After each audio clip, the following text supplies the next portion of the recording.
Hello दोस्तों, मैं आपका गाइड, आपका दोस्त अनुराग पांडे और आप देख रहे हैं हमारा यूट्यूब चैनल।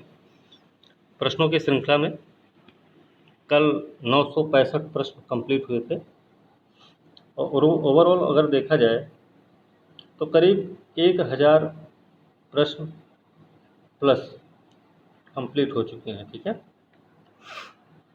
इसके आगे हम शुरू करेंगे। वीडियो को लास्ट तक ज़रूर देखें, साथ में वीडियो को लाइक शेयर कमेंट करना ना भूलें और चैनल को भी सब्सक्राइब कीजिए। और अगर प्रश्न पूछे जाए तो उनका भी जवाब देने की कोशिश ज़रूर करें आप लोग। ठीक है, तो आज का प्रश्न शुरू करते हैं। पहला प्रश्न, ठीक है, पहला प्रश्न है आज का कि डॉक्टर हरगोविंद खुराना के बारे में निम्नलिखित कथनों पर विचार करके बताना है कौन सा कथन सही है। कौन सा कथन सही है ये हमें बताना है हरगोविंद खुराना के बारे में, डॉक्टर हरगोविंद खुराना के बारे में। ठीक है, तो देखिए, पहला स्टेटमेंट है वह मेडिसिन में पहले भारतीय थे जिन्होंने नोबेल पुरस्कार जीता था। मेडिसिन के क्षेत्र में ऐसे पहले भारतीय थे जिन्होंने नोबेल पुरस्कार जीता था। तो सही है या फिर गलत है? तो पहला स्टेटमेंट क्या है? गलत है। क्योंकि वो मेडिसिन में ऐसा नहीं था, मतलब मेडिसिन में पहले भारतीय नहीं थे। ठीक है, दूसरा है यह पुरस्कार खोज के लिए दिया गया कि डीएनए में न्यूक्लियोटाइड्स का क्रम निर्धारित करता है कि अमीनो एसिड कौन से हैं। ठीक है, ये जो पुरस्कार दिया गया था, जिस खोज के लिए ये पुरस्कार दिया गया था, वो था कि डीएनए में न्यूक्लियोटाइड्स जो होते हैं उनका क्रम अमीनो एसिड को निर्धारित करता है। ठीक है, तो दूसरा स्टेटमेंट सही है।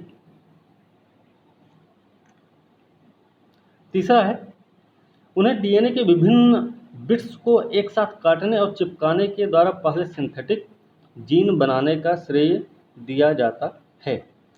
तो तीसरा भी स्टेटमेंट सही है।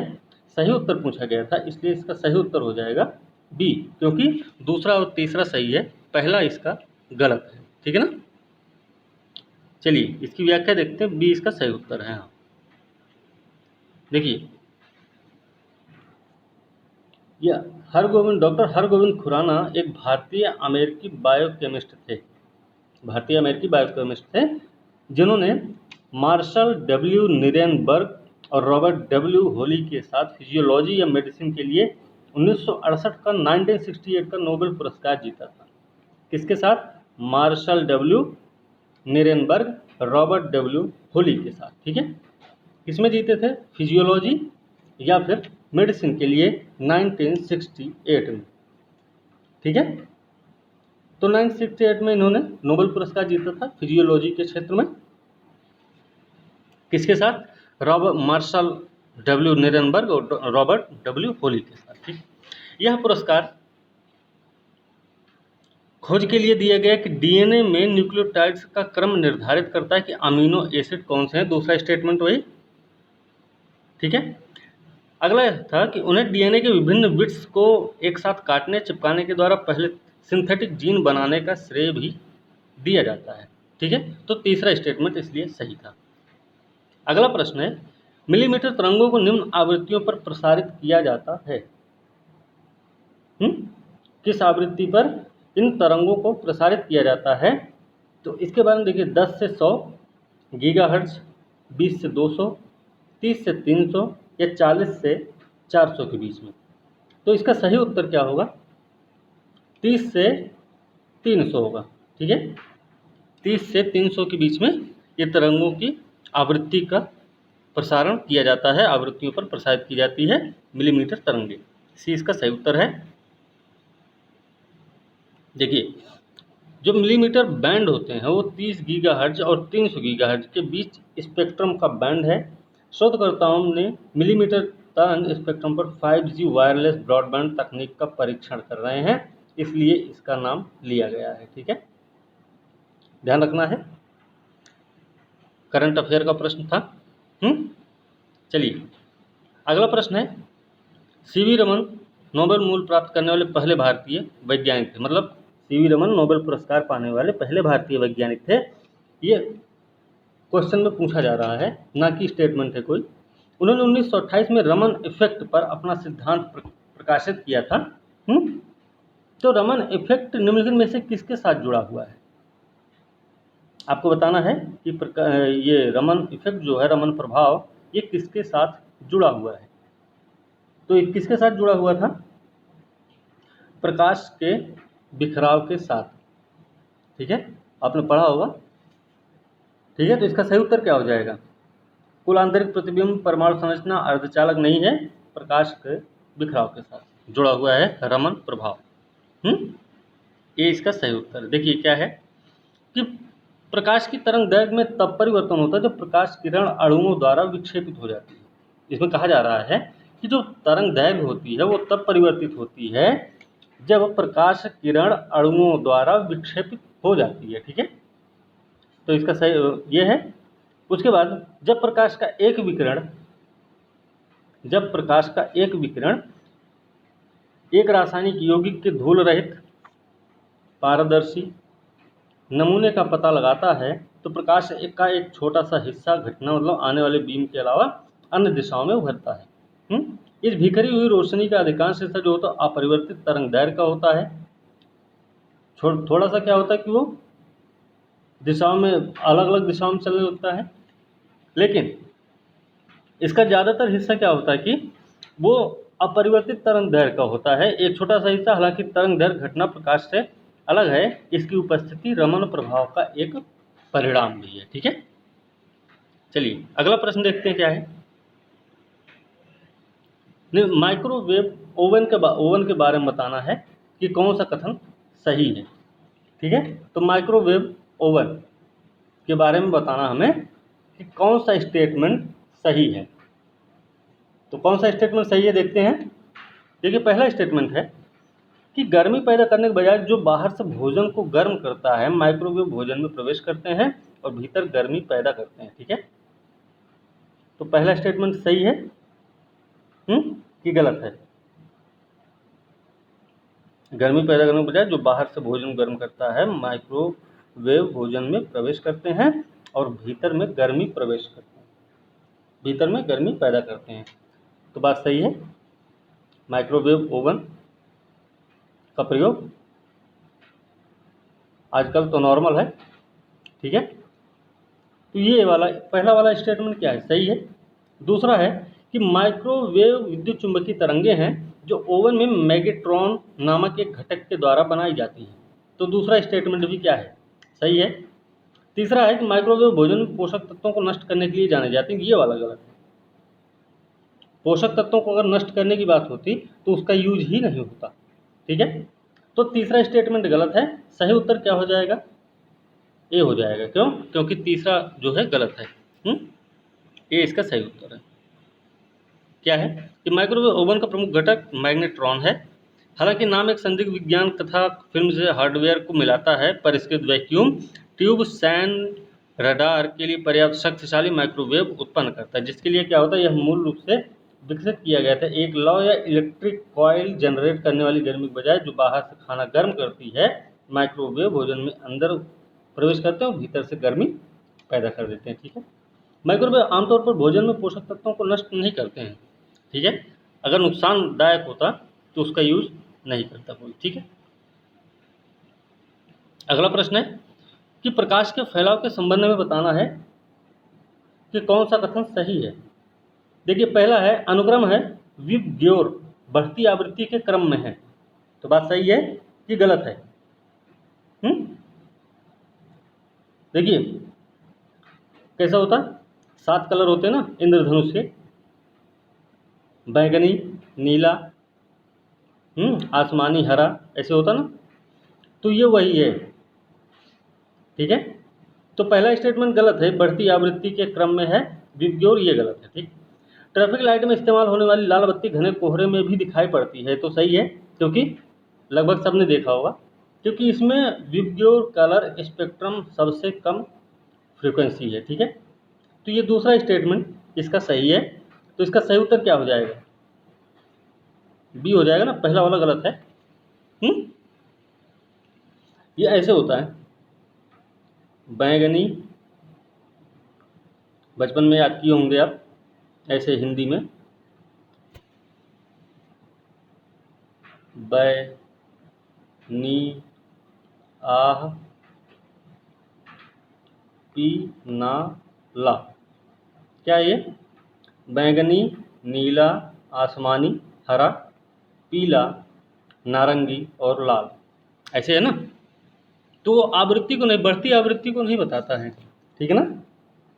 तो पहला स्टेटमेंट इसलिए गलत है। चलिए इसकी व्याख्या देखते हैं क्या है। देखिए, अनुक्रम विबग्योर घटती आवृत्ति या बढ़ती तरंग लंबाई, घटती आवृत्ति या फिर बढ़ती तरंग लंबाई। यहाँ से क्या एक चीज़ पता चली कि अगर आवृत्ति कम होती है तो उसकी तरंग जो है, तरंग की लंबाई बढ़ती है, ठीक है। तरंग की लंबाई बढ़ती है तो उसकी आवृत्ति कम होती है, ठीक है ना। इसलिए पहला गलत है। जिस प्रकाश की आवृत्ति सबसे कम होती है, मतलब लाल, लाल की आवृत्ति सबसे कम होती है, ध्यान रखना, वो थोड़ा सा डाउन रहता है, जबकि प्रकाश जिसकी आवृत्ति अधिक होती है वह अधिक झुकता है, मतलब जैसे वॉयलेट, इसलिए दूसरा सही है, ठीक है। झुकना मतलब क्या है कि वो दिखता है, ठीक है ना। चलिए अगला प्रश्न है, भारतीय पुरातत्व सर्वेक्षण के संबंध में निम्नलिखित कथनों पर विचार करना है और बताना है इसमें से कौन सा कथन सही है। तो पहला स्टेटमेंट है कि एएसआई संस्कृति मंत्रालय के अधीन है। एएसआई भारतीय पुरातत्व सर्वेक्षण, ठीक है। तो ये पहला स्टेटमेंट तो सही है, संस्कृति मंत्रालय के अधीन में है। दूसरा है, अलेक्जेंडर कनिंघम को भारतीय पुरातत्व का पिता के रूप में जाना जाता है। ये भी बात सही है, क्योंकि सबसे पहले खोजबीन जो हुई थी वो अलेक्जेंडर कनिंघम ने ही की थी, इसलिए इनको इसका पिता कहा जाता है, किसका? भारतीय पुरातत्व का, ठीक है। तो दोनों स्टेटमेंट सही हैं, जिसका सही उत्तर सी हो जाएगा, ठीक है। इतिहास में आपने पढ़ा भी होगा इनके बारे में। एक चीज है कि भारतीय पुरातत्व जो विभाग है, इसको एक संस्था का रूप देने का काम कब किया गया था? लॉर्ड कर्जन के टाइम पर, ठीक है। ये इसके लिए प्रसिद्ध है, ध्यान रखना, ठीक है ना। और बंग भंग बंगाल विभाजन के लिए भी ये जाने जाते हैं। देखिए इसका व्याख्या क्या है इसकी। संस्कृति मंत्रालय के तहत एएसआई पुरातात्विक अनुसंधान राष्ट्र की सांस्कृतिक विरासत के संरक्षण के लिए प्रमुख संगठन है। ये 3650 या 3650 से अधिक प्राचीन स्मारकों, मतलब अभी तक 3650 से अधिक प्राचीन स्मारक, पुरातात्विक स्थल, राष्ट्रीय महत्व के अवशेषों का प्रशासन करता है, ठीक है। इनकी गतिविधियों में पुरातात्विक अवशेषों का सर्वेक्षण करना, क्या क्या काम है इनका? पुरातात्विक अवशेषों का सर्वेक्षण करेंगे, पुरातात्विक स्थलों की खोज और उत्खनन, संरक्षित स्मारकों का संरक्षण और उसका रखरखाव, ये इनके काम हैं, ठीक है। स्थापना हुई थी 1861 में। पहले महानिदेशक रहे हैं अलेक्जेंडर कनिंघम। इनको भारतीय पुरातत्व का पिता कहा जाता है, ठीक है। अगर मान लीजिए स्टेटमेंट में भारतीय पुरातत्व के पिता ना होके भारतीय पुरातत्व का जनक लिख दिया जाए तो भी बात सही रहेगी। इंग्लिश में तो एक ही शब्द है, फादर, लेकिन हिंदी में पिता है और जनक कुछ भी हो सकता है, तो स्टेटमेंट सही माना जाएगा, ध्यान रखना। अगला प्रश्न है, पुलिकली लोक कला जो हाल में खबरों में थी, अभी कभी ये खबरों में रही लोक कला है कहीं की, ये किस राज्य में प्रचलित है, हमें ये बताना है, ठीक है। तो देखिए, कर्नाटक है, केरल है, उड़ीसा है, पश्चिम बंगाल है। तो पुलिकली, ठीक है, वल्लम कल्ली, कल्ली टाइप का कहाँ पे होता है? केरल कि कर्नाटक या उड़ीसा? उड़ीसा पश्चिम बंगाल में तो है नहीं, उड़ीसा पश्चिम बंगाल में तो नहीं है। केरल, यहाँ अगर तमिलनाडु होता तो कन्फ्यूजन ज़्यादा होती, ठीक है। कर्नाटक भी ऐसा कुछ नहीं, ठीक है। तो ये पुलिकली जो लोक कला है वो केरल से संबंधित है, ध्यान रखना। किससे संबंधित है? केरल से। ये क्यों समाचार में रही, ये देखते हैं। केरल के त्रिशूर जिले में, त्रिशूर की सुपारी है ना, जीआई टैग मिला हुआ है, ध्यान रखना इसको, ठीक है। पुलिकली, पुली का अर्थ होता है तेंदुआ, बाघ, और काली का मतलब होता है प्ले, मलयालम में मतलब खेल। ठीक है। तो ओणम समारोह के चौथे दिन, ओणम जब मनाया जाता है उसके चौथे दिन मनोरंजक सड़क लोक कला है। ध्यान रखना कि ओणम समारोह के चौथे दिन ये जो पुलिकली मनाया जाता है वो क्या है, मनोरंजक सड़क लोक कला है। एक ओणम अगस्त सितंबर में मनाया जाता है और केरल का एक हिंदू चावल वाला त्यौहार है, जिसे राजा महाबली को मनाने के लिए मनाया जाता है। लोक कला मुख्य रूप से केरल के त्रिशूर जिले में ही प्रचलित है। इस लोक कला का मुख्य विषय क्या है, मुख्य विषय क्या है, ये ध्यान रखना है कि बाघ और शिकारी की भूमिका निभा रहे प्रतिभागियों के साथ बाघ और शिकारी की भूमिका निभा रहे प्रतिभागियों के साथ बाघ का शिकार इसका मुख्य विषय होता है। कलाकार क्या करते हैं कि अपने शरीर को बाघों और शिकारी की तरह चित्रित करते हैं और सड़कों पर पारंपरिक टकराव उपकरणों जैसे कि क्या नाम, थकिल, थकिल का यूज नाम याद रखना, थकिल है, उडुक्कू है, चंडा की धड़कन पर नृत्य करते हैं। चंडा का धड़कन मतलब क्या है कि कोई यंत्र होगा म्यूजिक वाला, ठीक है ना। तो ध्यान ये रखना कि थकिल, उडुक्कू, चंडा की धड़कन ये किससे संबंधित है, तो आपको ये पता होना चाहिए कि पुलिकली लोक कला से संबंधित है। ये भी चीज़ आपको ध्यान रखनी है। यह कोचीन के तत्कालीन महाराजा थे राम वर्मा सक्थान थमपुरन। क्या नाम था इनका, महाराजा राम वर्मा सक्थान थमपुरम द्वारा पेश किया गया था। एक और महत्वपूर्ण घटना जो ओणम के दौरान होती है वह है अरनमुला बोट रेस। केरल का सबसे पुराना नदी नौका महोत्सव है। सबसे पुराना केरल का सबसे पुराना नदी नौका महोत्सव है अरनमुला बोट रेस। ठीक है। यह केरल के पठानमथिट्टा,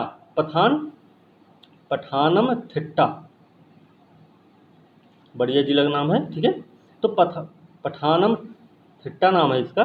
श्री पार्थ सारथी मंदिर के पास पंपा नदी है, वहाँ पे अरनमुला में होता है ये काम। कहाँ पे होता है ये अरनमुला बोट रेस, पार्थ सारथी मंदिर के पास है पंपा नदी, और पंपा नदी में अरनमुला में ये काम होता है। क्या नाम, पठानमथिट्टा जिले में। ठीक है। केरल का एक जिला है। तो ये चीज़ ध्यान रखनी है। तो थकिल, उडुक्कू, चंडा की धड़कन क्या है, किससे संबंधित है, पुलिकली लोक कला से संबंधित है। क्या है वो आपका एक ओणम समारोह के चौथे दिन मनाए जाने वाला मनोरंजक सड़क लोक कला है। इसमें लोग क्या करते हैं, अपने शरीर को रंगते हैं, उसके बाद वो आपस में ही खेल करते हैं। ठीक है। चलिए अगला प्रश्न है, जीएसटी परिषद के संबंध में निम्नलिखित कथनों पर विचार करना, बताना कौन सा स्टेटमेंट सही है इसमें। ठीक है। देखिए जीएसटी परिषद क्या है, एक संवैधानिक निकाय है, सही है ना, संवैधानिक निकाय है। इसकी अध्यक्षता प्रधानमंत्री द्वारा की जाती है। पहला स्टेटमेंट सही है, लेकिन दूसरा गलत है, क्योंकि इसकी अध्यक्षता प्रधानमंत्री द्वारा नहीं की जाती है। तो इसका सही उत्तर क्या हो जाएगा, ए, क्योंकि पहला स्टेटमेंट सही है और दूसरा गलत है। ठीक है। ए सही उत्तर इसका। देखिए क्या है कि goods and service tax GST वस्तु और सेवा कर से जुड़े मुद्दों पर केंद्र और राज्य सरकारों को सिफारिशें करने के लिए जीएसटी काउंसिल बनाई गई है, जो कि एक संवैधानिक निकाय है। जीएसटी काउंसिल क्यों बनाई गई, इसके काम के बारे में हमने इससे पिछले वाले वीडियो में हमने इसके काम के बारे में बताया था जीएसटी काउंसिल के। तो थोड़ा सा उसको ध्यान रखना है। संवैधानिक निकाय है 279 में इसका वर्णन किया गया है, किसका, जीएसटी काउंसिल का। ठीक है। जीएसटी परिषद की अध्यक्षता कौन करते हैं, केंद्रीय वित्त मंत्री। ठीक है। और अन्य सदस्य जो होते हैं वो केंद्रीय राज्य मंत्री या फिर वित्त मंत्री होते हैं। ठीक है। और सभी राज्यों के वित्त कराधान के प्रभारी जो मंत्री होते हैं वो इसके सदस्य होते हैं। ठीक है। तो ध्यान रखना, केंद्रीय कैबिनेट वित्त मंत्री जो हैं इसके अध्यक्ष होंगे जीएसटी परिषद के, केंद्रीय राज्य मंत्री, वित्त मंत्री, साथ में सभी राज्यों के वित्त या कराधान के प्रभारी मंत्री जो होते हैं वो इसके सदस्य होते हैं। इसे एक संघीय निकाय के रूप में माना जाता है, जहां केंद्र और राज्य दोनों को उचित प्रतिनिधित्व मिलता है। ठीक है ना।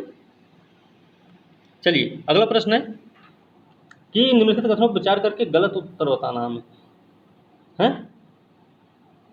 सही पूछना था, गलत पूछा गया है, कोई दिक्कत नहीं। देखिए, उर्दू संविधान की 8वीं अनुसूची में उल्लिखित भाषाओं में से एक, बात सही है कि गलत है? देखिए, उर्दू को अभी 8वीं अनुसूची में शामिल नहीं किया गया है, ठीक है। पहला स्टेटमेंट क्या है? गलत है ना? अच्छा, गलत ही है, हाँ, गलत पूछा गया है तो गलत है, ठीक है। तो लेकिन ये सही रहेगा अभी, क्यों? क्योंकि गलत पूछा गया है। तो उर्दू संविधान की 8वीं अनुसूची में उल्लिखित भाषाओं में से एक है। उर्दू है क्या? हम्म?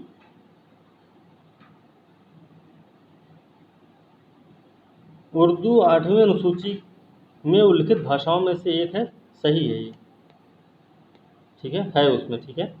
दूसरा, उर्दू भाषा को बढ़ावा देने के लिए राष्ट्रीय शिक्षा परिषद के अंतर्गत आता, मतलब ये वाला स्टेटमेंट गलत है, ठीक है। उर्दू भाषा को बढ़ावा देने के लिए राष्ट्रीय शिक्षा परिषद के अंतर्गत आता है, ये वाला स्टेटमेंट गलत है। इसका सही उत्तर हो जाएगा बी, ठीक है।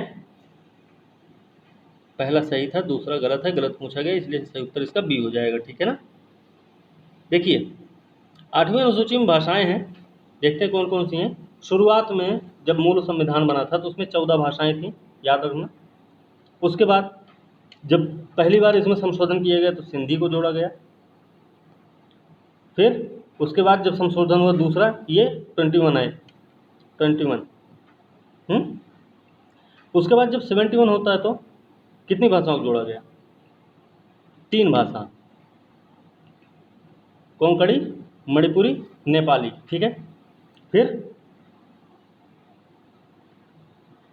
91 या 92 है, इसमें 4 भाषाएं, बोडो, डोंगरी, मैथिली और संथाली को जोड़ा गया था, ठीक है। तो इसलिए कैसे 14, 1 15, 3 18 और 4 22, तो कितनी भाषाएं हैं? 22 हैं, ठीक है। देखिए कौन कौन सी हैं, इसमें नाम देख लेते हैं इनका। असमी है, बंगाली है, गुजराती, हिंदी, कन्नड़, संस्कृत, सिंधी, तमिल, तेलुगु, उर्दू, उर्दू यहाँ है, बोडो, संथाली, मैथिली, डोगरी कश्मीर में, कोंकणी, मलयालम, मणिपुरी, मराठी, नेपाली, उड़िया, पंजाबी, कश्मीर, तेलंगाना, यूपी, बिहार, नई दिल्ली, पश्चिम बंगाल राज्यों में, ठीक है। तो अब देखिए क्या है कि जो उर्दू भाषा है, मतलब इस तरीके से 14 भाषाएं थी शुरुआत में। बाकी आपको भी हमने 8 भाषाओं के बारे में बताया, ठीक है ना। तो देखिए, ये जो उर्दू है कश्मीर में, तेलंगाना, यूपी में भी, बिहार में भी बोली जाती है, नई दिल्ली, पश्चिम बंगाल में भी है। यहाँ पे उर्दू आधिकारिक भाषाओं में से एक है, ठीक है। कहाँ कहाँ? कश्मीर, तेलंगाना, यूपी, बिहार, उत्तर प्रदेश, बिहार, नई दिल्ली, पश्चिम बंगाल में, ठीक है। उर्दू भाषा को बढ़ावा देने के लिए राष्ट्रीय परिषद जो है वो कैसी है, देखते हैं। NCPUL है, इसमें दुनिया का सबसे बड़ा उर्दू नेटवर्किंग हब बन गया है ये इस समय, ठीक है। उर्दू भाषा को बढ़ावा देने के राष्ट्रीय परिषद ने 1996 में क्या, 1996 में एक स्वायत्त निकाय के रूप में कार्य करना शुरू किया, और यह शिक्षा मंत्रालय के अंतर्गत आता है, ना कि किसके अंतर्गत आएगा? राष्ट्रीय शिक्षा परिषद,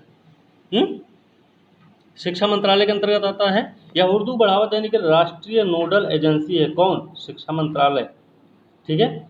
NCPUL को अरबी और फारसी के प्रचार का भी जिम्मा सौंपा गया है, तो ये भी ध्यान रखना। NCPUL को कौन, किसका जिम्मा?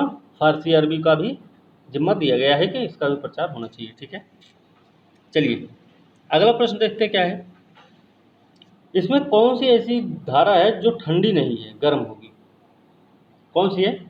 बेंगोयला है, ओएसियो है, पेरू है, क्रोशो है। इसमें कौन है? क्यूरोसियो है, ये क्रोशो लिखा नहीं गया उसमें, क्यूरोसियो। अब इसमें गर्म धारा बतानी है, मतलब ठंडी धारा जो नहीं वो गर्म ही होगी, तो इसमें हमें देखते हैं। तो देखिए क्या है, ये है आपकी क्यूरोसियो की धारा, ठीक है। तो इसका सही उत्तर क्या है? डी है ना, क्यूरोसियो ठंडी है, वो गर्म है। देखिए क्या है, ये क्यूरोसियो जापान करंट है, इसको बोलते हैं ब्लैक करंट भी बोलते हैं, ब्लैक स्ट्रीम के नाम से भी जानते हैं इसको। यह उत्तरी प्रशांत महासागर के पश्चिम में एक उत्तर बहने वाला गर्म महासागरीय धारा है, ठीक है। उत्तरी प्रशांत महासागर के पश्चिम में, मतलब ये है भूमध्य रेखा, और ये होगा आपको प्रशांत महासागर, बहुत भारी भरकम है, बड़ा है, ठीक है। यहाँ पे है, ये पूर्वी तट है, ये पूर्वी छोर, ये पश्चिमी छोर, अब इधर ही कहीं बहता है। जापान यहीं पे है, जापान के आसपास बह रहा है, इसलिए इसको जापानीकरण भी कहते हैं। तो यहीं कहीं बहता है, ये एक गर्म सागरी धारा है, ठीक है। तो ध्यान रखना। चलिए अगला प्रश्न देखते हैं क्या है। वन संरक्षण अधिनियम 1980 1980 के संबंध में कौन सा कथन सही नहीं है, मतलब यहाँ भी गलत पूछा गया है, तो ये ध्यान रखना। सबसे बड़ी बात ध्यान रखना है, स्टेटमेंट पढ़ने से ज़्यादा जरूरी है कि आप ये पढ़ें कि सही पूछा गया है कि गलत पूछा गया है, ठीक है। तो पहला स्टेटमेंट है कि राज्य सरकार केंद्र सरकार की मंजूरी के बिना वन भूमि को गैर वन उपयोग के लिए निर्देशित करने का कोई आदेश नहीं दे सकती, ठीक है। राज्य सरकार केंद्र सरकार की मंजूरी के बिना वन भूमि को गैर वन उपयोग के लिए निर्देशित करने का कोई आदेश नहीं दे सकती है। 1980 में ऐसा कहा गया था क्या?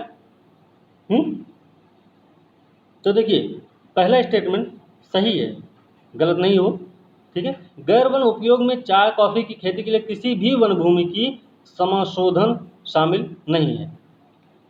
किसी भी की बात हो रही, थोड़ा सा यहाँ पे डाउट करने वाली बात है, ठीक है। तो ये ध्यान रखना, इसका जरूर ध्यान रखना है। तो ये दूसरा स्टेटमेंट क्या है, गलत हो सकता है, ठीक है ना। और लगभग ऐसे स्टेटमेंट जो है गलत ही होते हैं, और हम भी इसको गलत कहेंगे। चाय कॉफी खेती के लिए किसी भी वन भूमि के समाशोधन शामिल नहीं होता है। दूसरा स्टेटमेंट गलत। सही उत्तर क्या हो जाएगा? बी हो जाएगा ना इसका सही उत्तर बी है, ठीक है। देखते हैं बी है इसका, हाँ बी सही उत्तर इसका। राज्य सरकार केंद्र सरकार की मंजूरी के बिना वन भूमि को गैर वन उपयोग के लिए निर्देशित करने का कोई आदेश नहीं दे सकती, इसलिए पहला स्टेटमेंट सही। दूसरा है गैर वन उपयोग में चाय कॉफी प्रजाति रबर हथेली मतलब आदि की खेती के लिए क्या होता है, किसी भी वन भूमि की समाशोधन शामिल होता है। शामिल नहीं दिया गया था, शामिल होता है इसमें होगा, ठीक है। तो ध्यान रखना, चाय कॉफी रबर, ठीक है ना, ये सब चीजें हैं। चलिए आगे है भारतीय वन अधिनियम। अगला प्रश्न है कि भारतीय वन अधिनियम 1927 के बारे में बताना है। ये 1927 के बारे में बताना मतलब स्वतंत्रता से पहले की बात हो रही है, इसमें सही बताना हमें, ठीक है। तो इसमें पहला स्टेटमेंट क्या है? पहला स्टेटमेंट है कि राज्य सरकार भूमि के निजी स्वामित्व के बावजूद आरक्षित वन के रूप में किसी भी बेकार भूमि का गठन कर सकती है। तो उस समय सरकारें जो थी वो इतनी अच्छी नहीं थी कि वो बेकार भूमि का भी गठन कर देती, ठीक है। तो ध्यान रखना, पहला स्टेटमेंट ऐसे ही गलत हो जाएगा। थोड़ा सा लॉजिक लगाएंगे, क्योंकि उस समय की सरकार कैसी थी? उपनिवेशवादी सरकार थी, और वो सिर्फ संसाधनों का दोहन करने पे ही दूसरे देशों में रह रही थी, ठीक है। तो किसी देश का उद्धार करने के लिए नहीं, उसको सिर्फ लूटने के लिए आए थे वो, ठीक। दूसरा स्टेटमेंट है कि राज्य सरकार में सभी नदियों उनके बैंकों का नियंत्रण लकड़ी के तैरने के संबंध में निहित है। ये बात सही है, क्यों? क्योंकि ये उनके लिए भी अच्छा था। उनके लिए इसलिए अच्छा था कि अगर नदियों में इसको तैरा दिया जाए लकड़ी को, तो लकड़ी क्या है, अपनी जगह पहुंच जाएगा, और उसका ना तो कोई परिवहन का खर्चा देना पड़ेगा, ना कोई माल भाड़ा या फिर तेल पेट्रोल जो भी लगता हो, वो सब कुछ नहीं लगने वाला, ठीक है। तो फ्री में पहुंच जाता है। जैसे यहाँ पे कनाडा क्या होता है, ठंडी में वहाँ बर्फ जम जाती है, ठीक है। ठंडी में बर्फ जम जाती है नदियों में, तो नदी मान लीजिए नदी है ये कोई, और एक चीज़ ध्यान रखना कि लकड़ी उद्योग जो हैं वहाँ पे नदियों के किनारे ही लगे पड़े हैं सब। उसका रीज़न क्या है? उसका रीज़न है कि ठंडियों में बर्फ जम जाती है, तो क्या करते हैं, वनों को, जंगल को काटते हैं, लकड़ियों को इन्हीं बर्फों पे रख दिया जाता है, लाद दिया जाता है। अब इंतजार किसका करते हैं कि अभी कोई आएगा तो लेके जाएगा? नहीं, उस इंतजार इसलिए ये करते हैं कि अभी गर्मी आएगी तो बर्फ़ पिघलेगी, और जब बर्फ़ पिघलने लग जाएगी तो ये लकड़ियाँ जो हैं अपने आप पहुंच जाएंगी। तो यहाँ इस दुकान के पास, मतलब इस फैक्ट्री के पास, यहाँ फैक्ट्रियों पर ये अपने आप पहुंच जाएंगी, फिर आराम से आसानी से पहुंच जाएंगी। तो कागज़ लुगदी उद्योग जो है वहाँ पे बहुत बड़े उस पर चलता है ना, तो ध्यान रखना इस चीज़ का। तो क्या है, दूसरा स्टेटमेंट सही है, पहला स्टेटमेंट आपका गलत था, सही पूछा गया था, इसलिए सही उत्तर क्या हो जाएगा, बी हो जाएगा ना। इसका सही उत्तर क्या है, बी है, क्योंकि दूसरा स्टेटमेंट सही है। ठीक है, अब देखिए, राज्य सरकार किसी भी वन भूमि बंजर भूमि का गठन कर सकती है जो सरकार की संपत्ति है या जिस पर सरकार का मालिकाना अधिकार होगा या जो सरकार का अधिकार है, वन उपज का पूरा या कोई हिस्सा। ठीक है, मतलब पूरा कर दे चाहे थोड़ा सा करे। इसके बाद के तरीके में वन प्रदान किए गए। ठीक है, सभी नदियों में उनके बैंकों का नियंत्रण लकड़ी के तैरने का संबंध है। साथ ही भूमि या पानी द्वारा पारगमन में सभी लकड़ी या अन्य वन उपज का नियंत्रण राज्य सरकार में निहित है और यह नियमों को विनियमित करने के लिए नियम बना सकता है। सभी लकड़ी और अन्य वन उपज का पारगमन, सभी लकड़ी और अन्य वन उपज के पारगमन से संबंधित नियम कौन बना रहा है, राज्य। ठीक है ना, तो ये चीज़ ध्यान रखनी है। और कौन सा राज्य, जो उस समय का राज्य था, वो अपने लिए कानून बनाए थे, ना कि हमारे लिए। ठीक है, चलिए, बहरहाल कोई दिक्कत नहीं। देखिए, पर्यावरण संरक्षण अधिनियम 1986 है, इसके बारे में बताना कौन सा स्टेटमेंट सही है, कौन सा कथन सही है। तो देखिए, पहला स्टेटमेंट है, पहला कथन है कि इस अधिनियम के तहत केंद्र सरकार को किसी भी उद्योग को बंद करने का निर्देश देने की शक्ति है। तो बात सही है कि गलत है? किसी भी उद्योग को बंद करने का निर्देश देने की शक्ति 1986 के तहत केंद्र सरकार को है। तो बात सही है। ठीक है, पर्यावरण संरक्षण अधिनियम कब आया ये, भोपाल गैस त्रासदी के बाद। ठीक है ना। दूसरा है कि किसी भी सिविल कोर्ट के पास इस अधिनियम द्वारा प्रदत्त किसी भी शक्ति के अनुसरण में किसी भी आदेश या किसी भी अधिकारी द्वारा जारी किए गए किसी भी सूट का मनोरंजन करने का अधिकार क्षेत्र नहीं होगा। मतलब जो अधिकार दिए गए हैं, जो भी कानून बनाए गए हैं, वो ऐसा नहीं कि आप उस पर कुछ भी करेंगे। ठीक है, तो ये ध्यान रखना। तो ये दूसरा स्टेटमेंट भी सही है, तो इसका सही उत्तर क्या हो जाएगा, सी हो जाएगा ना। सही पूछा गया, पर्यावरण संरक्षण अधिनियम 1986 के बारे में।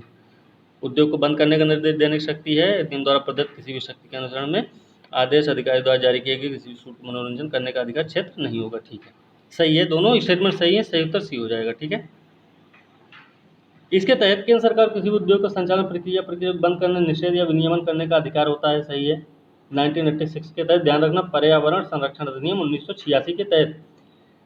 फिर अधिकार क्षेत्र नहीं होगा या किसी भी चीज़ के संबंध कार्रवाई करना, केंद्र सरकार किसी अन्य प्राधिकारी अधिकारी द्वारा जारी या उसके कार्यों के संबंध में जारी किए गए आदेश या निर्देश के संबंध में ऐसा है जो कि 1986 के अधिनियम के तहत दिया गया है। ठीक है, तो ये ध्यान रखना है। अब इसमें क्या है कि जैसे एक प्रश्न ये तैयार है, दूसरा प्रश्न कौन सा तैयार है। देखिए, भारतीय वन अधिनियम 1927 हो सकता है, तो मिलान करने के लिए तो ये भी सही हो जाएगा। अगला क्या है, वन संरक्षण अधिनियम 1980, मिलान करना है, इसे मिलाइए तो 1980 है ये। ठीक है, वैसे ही पर्यावरण संरक्षण अधिनियम 1986, तो इस तरीके से थोड़ा ध्यान रखना, हो सकता है मिलान करने के लिए भी आ जाए। अगला है, इसमें भी देखिए, जैसे पानी प्रदूषण की रोकथाम नियंत्रण अधिनियम 1974 में पारित किया गया, तो इस तरीके से थोड़ा सा सही जोड़ा बनाने के लिए आ सकता है प्रश्न में, तो ये भी थोड़ा ध्यान रखने की बात है। ठीक है, तो पानी प्रदूषण की रोकथाम नियंत्रण अधिनियम 1974 के बारे में निम्नलिखित कथनों पर विचार करके बताना कौन सा स्टेटमेंट सही है इसमें। तो देखते हैं कौन सा स्टेटमेंट सही है। पहला स्टेटमेंट है, राज्य बोर्ड के परामर्श के बाद राज्य सरकार इस अधिनियम के आवेदन को केवल विशेष क्षेत्रों तक सीमित कर सकती है। भाई पूरे क्षेत्र में तो नहीं हो सकता ना, कुछ विशेष क्षेत्र होंगे इसके लिए जहाँ पे सीमित हो सकता है ये चीज़। तो ये बात तो सही है, राज्य बोर्ड सलाह देगा तो राज्य सरकार क्या करेगी, इस अधिनियम के आवेदन को केवल विशेष क्षेत्रों तक ही सीमित कर सकती है। ठीक है, कुछ परिस्थितियों में राज्य सरकार राज्य बोर्ड को सुपरसीड कर सकती है, ये भी बात सही है। ठीक है ना, कुछ ऐसी परिस्थितियां हों कि राज्य सरकार उसमें राज्य बोर्ड को भी सुपरसीड कर सकता है। तो ये दोनों स्टेटमेंट सही है, तो इसका सही उत्तर क्या हो जाएगा, सी हो जाएगा ना। अब देखिए, ये हिंदी में भी सुपरसीड लिखा गया है और इंग्लिश में भी यही लिखा जाएगा। ठीक है, सही उत्तर सी हो जाएगा। ठीक, देखते हैं, यदि राज्य सरकार राज्य बोर्ड की सिफारिश के साथ परामर्श के बाद इस राय का प्रावधान है कि इस अधिनियम के प्रावधानों को पूरे राज्य में लागू करने की आवश्यकता नहीं है, तो यह आधिकारिक राजपत्र में अधिसूचना के द्वारा आवेदन को प्रतिबंधित कर सकता है। यह अधिनियम ऐसे क्षेत्र या क्षेत्रों में जहां जल प्रदूषण वही बोला गया ना, केवल सीमित क्षेत्रों में। तो जहाँ पे जल प्रदूषण हो, रोकथाम नियंत्रण क्षेत्रों किया जा सकता है, और इस अधिनियम के प्रावधान केवल ऐसे क्षेत्रों पर लागू होंगे। तो ये बात सही है।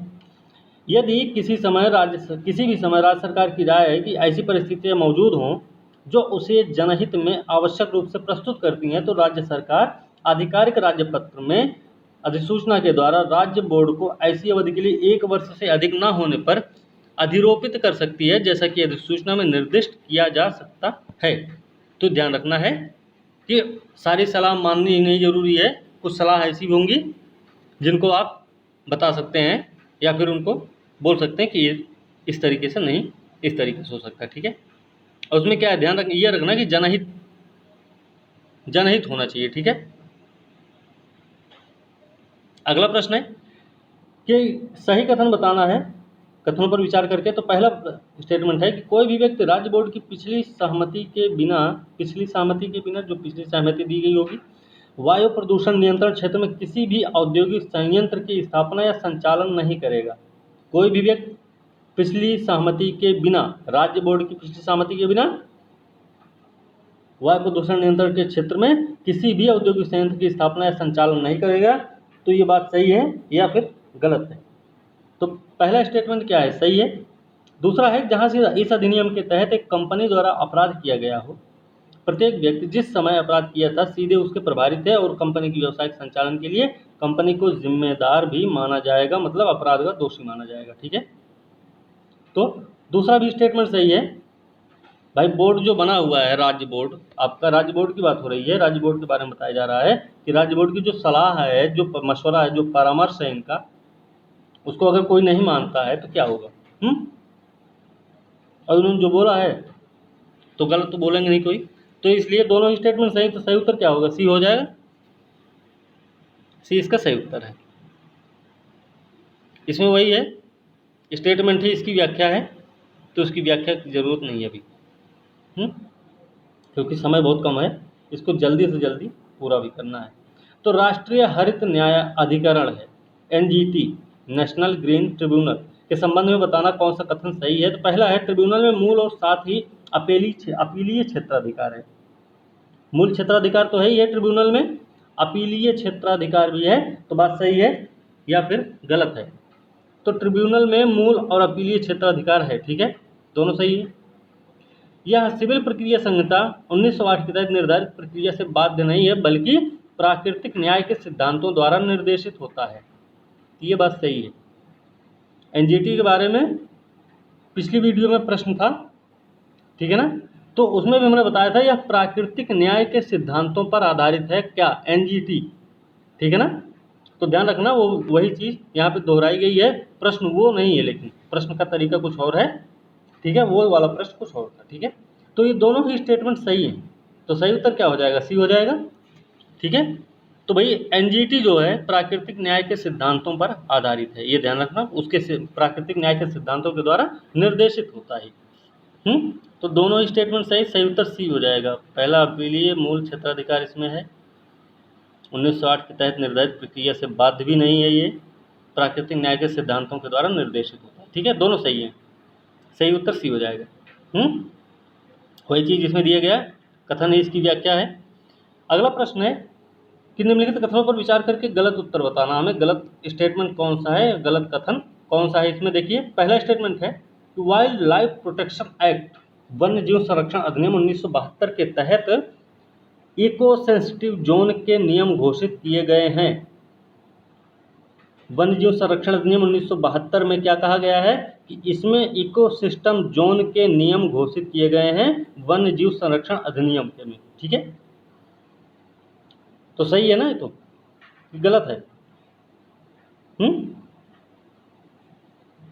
वाइल्ड लाइफ प्रोटेक्शन एक्ट 1972 के तहत इको सेंसिटिव जोन के नियम घोषित किए गए हैं, ये वाला स्टेटमेंट गलत पूछा गया है, तो गलत ही है, ठीक है, गलत है ये, ठीक है, ये गलत है। दूसरा है, एक विमान में गर्म हवा के गुब्बारे में संरक्षित क्षेत्रों पर उड़ान भरना क्या है? निषिद्ध है। मतलब जो संरक्षित क्षेत्र है उसके ऊपर उड़ान भरना क्या है? निषिद्ध किया गया है 1972 के तहत। तो ये बात सही है। तीसरा है ESZ, इको सेंसिटिव जोन, इसका मतलब है, ठीक है, ध्यान रखना कि आसपास पेड़ों की कटाई वर्षा जल संचयन को विनियमित किया जाता है, ये भी गलत है, ठीक है। इसके आसपास इको सेंसिटिव जोन है तो इसके आसपास कटाई होगी, वर्षा जल संचयन होगा, विनियमित किया जाएगा, तो ये बात तो थोड़ी सी अलग लग रही है। तो पहला और तीसरा स्टेटमेंट जहाँ तक गलत है, ठीक है। दूसरा इसका सही है, तो सही उत्तर क्या हो जाएगा, गलत पूछा गया था ना, तो सही उत्तर इसका बी हो जाएगा। बी इसका सही उत्तर है, बी इसका, हाँ बी इसका सही उत्तर है। देखिए क्या है, ESZ इको सेंसिटिव जोन जो है पर्यावरण संरक्षण अधिनियम 1986 के नियमों पर आधारित है, ध्यान रखना। तो इको सेंसिटिव जोन 1986 के पर्यावरण संरक्षण अधिनियम के तहत, यह पर्यावरण संरक्षण अधिनियम 1986 के नियमों पर आधारित है, बात सही है। यहाँ से कोई गर्म हवा, गुब्बारे संरक्षित क्षेत्रों पर उड़ान भरने, प्राकृतिक जल निकाय, स्थलीय क्षेत्रों में अपशिष्टों, ठोस अपशिष्ट के निर्वहन जैसी पर्यटन गतिविधियों पर भी प्रतिबंध लगाता है। कौन? पर्यावरण संरक्षण अधिनियम। ESZ में वर्षा जल संचयन की अनुमति है। अच्छा, वर्षा जल संचयन की अनुमति है, लेकिन पेड़ों की कटाई की अनुमति नहीं है वहां पर, ठीक है। चलिए अगला प्रश्न है, बेसल कन्वेंशन के बारे में बताना है, कौन सा स्टेटमेंट सही है।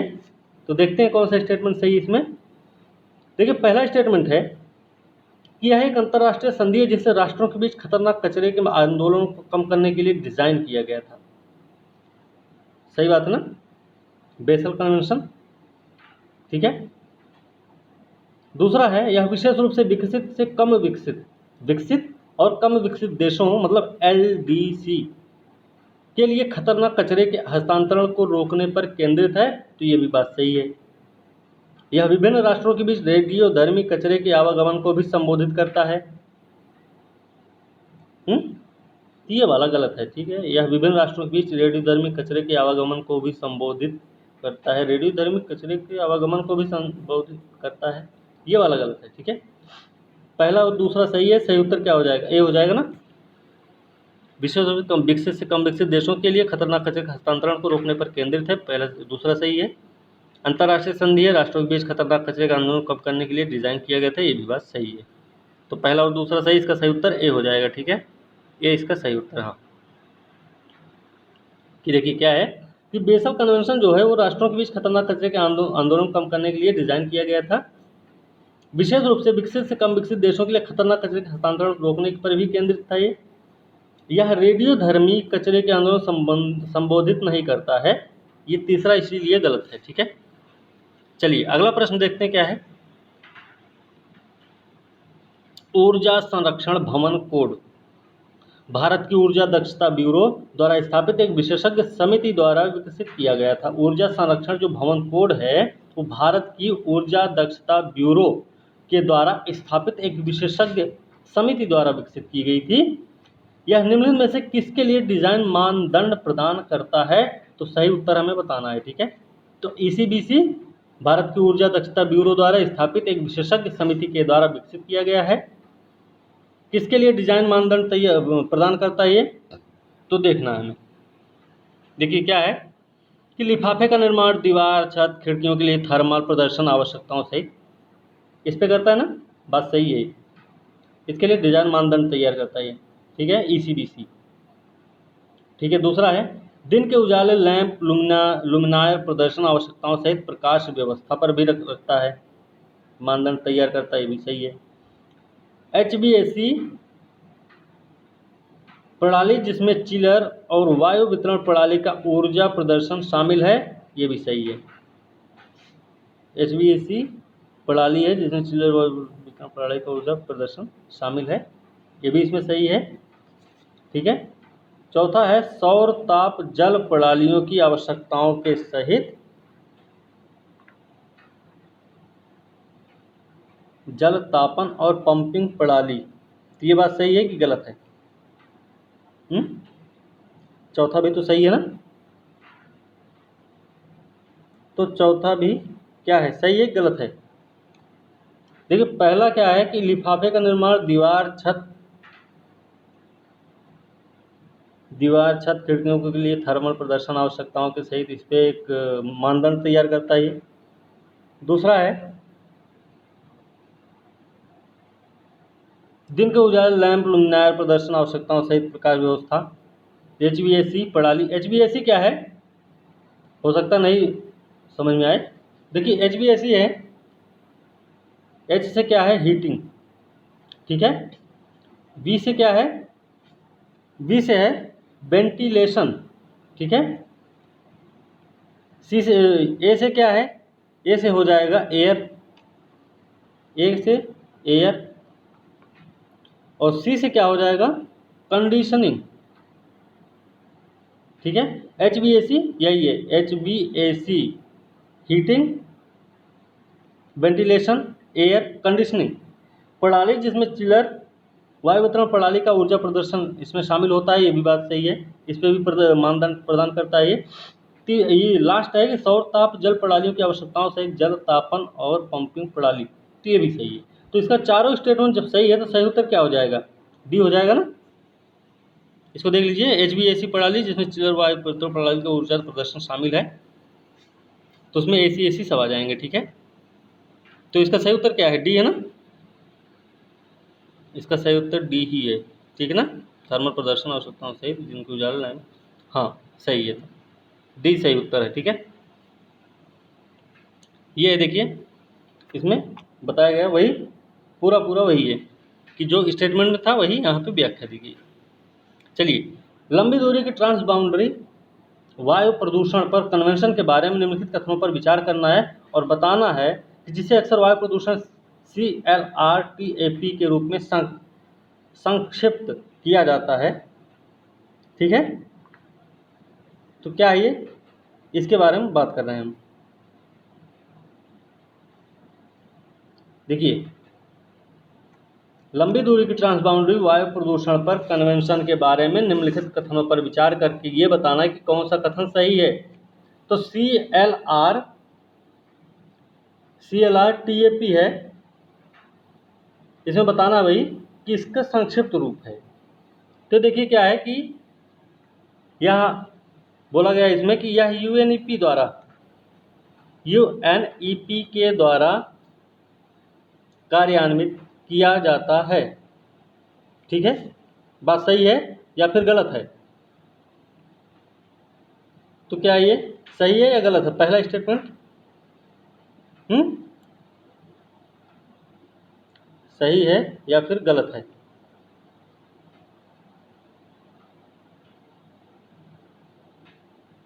तो देखिए पहला स्टेटमेंट तो गलत है, ठीक है।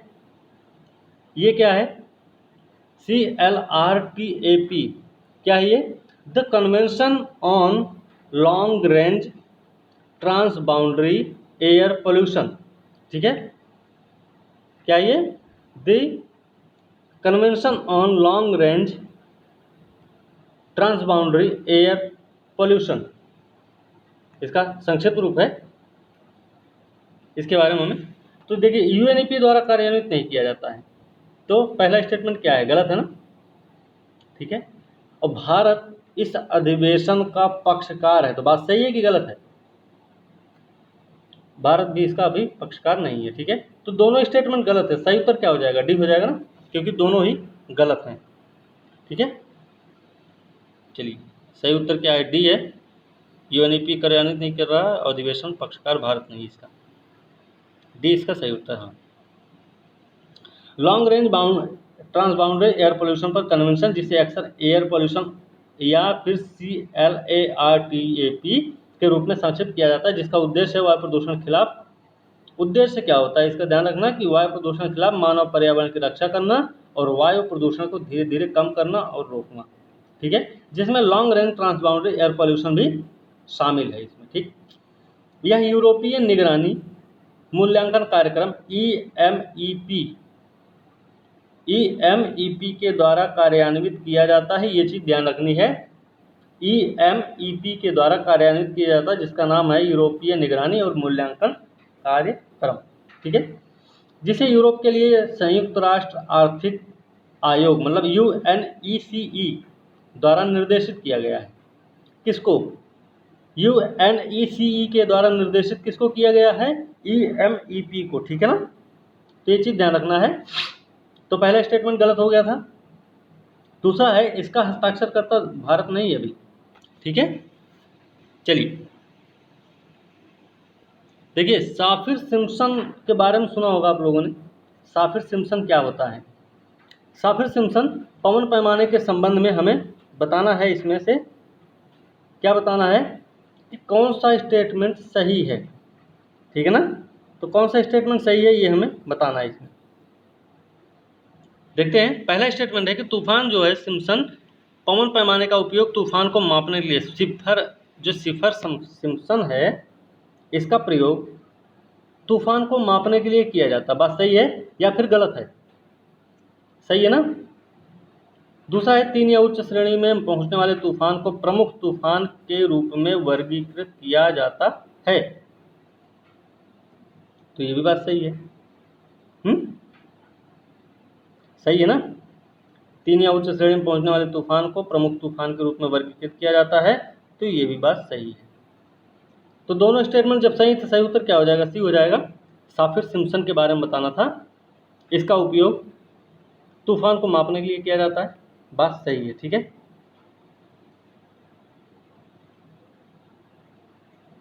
तो दोनों स्टेटमेंट सही है, सही उत्तर इसका सी हो जाएगा, ठीक।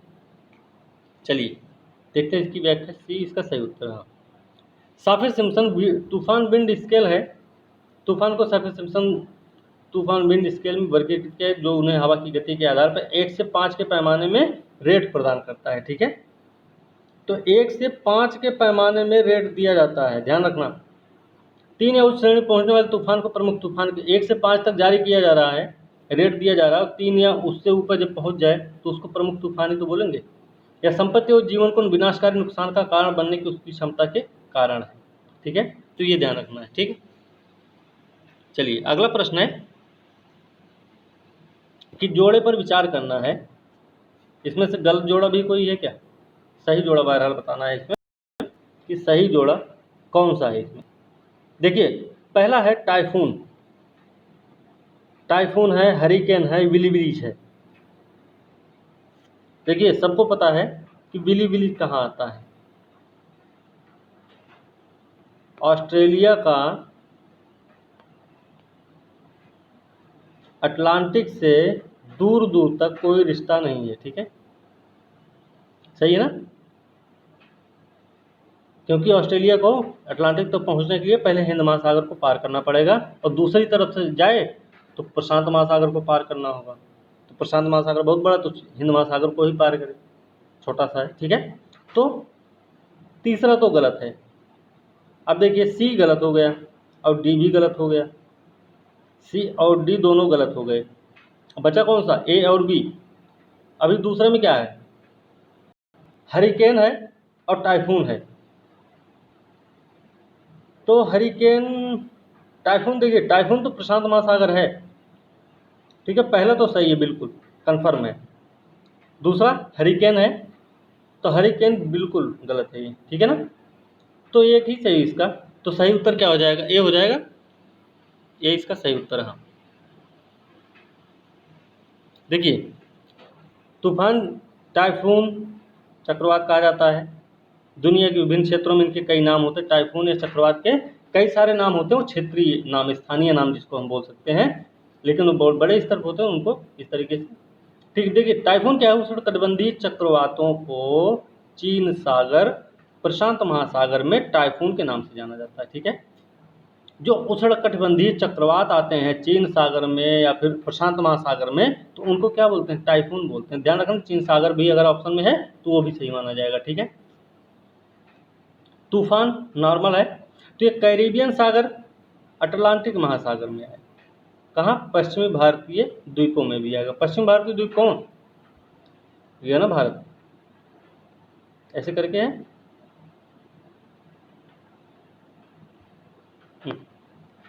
ऐसे करके ना,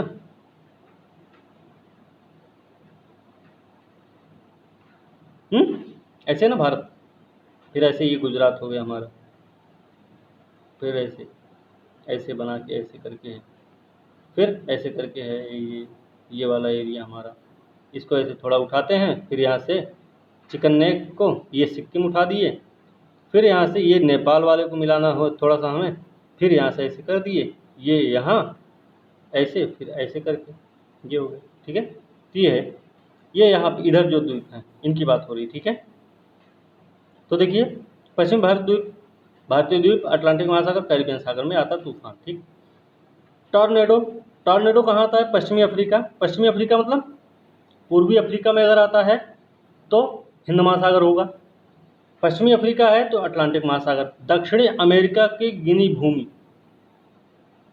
ठीक है, फिर बिली बिली उत्तरी पश्चिमी ऑस्ट्रेलिया में आता है। उत्तरी पश्चिमी ऑस्ट्रेलिया क्या? ये है ऑस्ट्रेलिया आपका,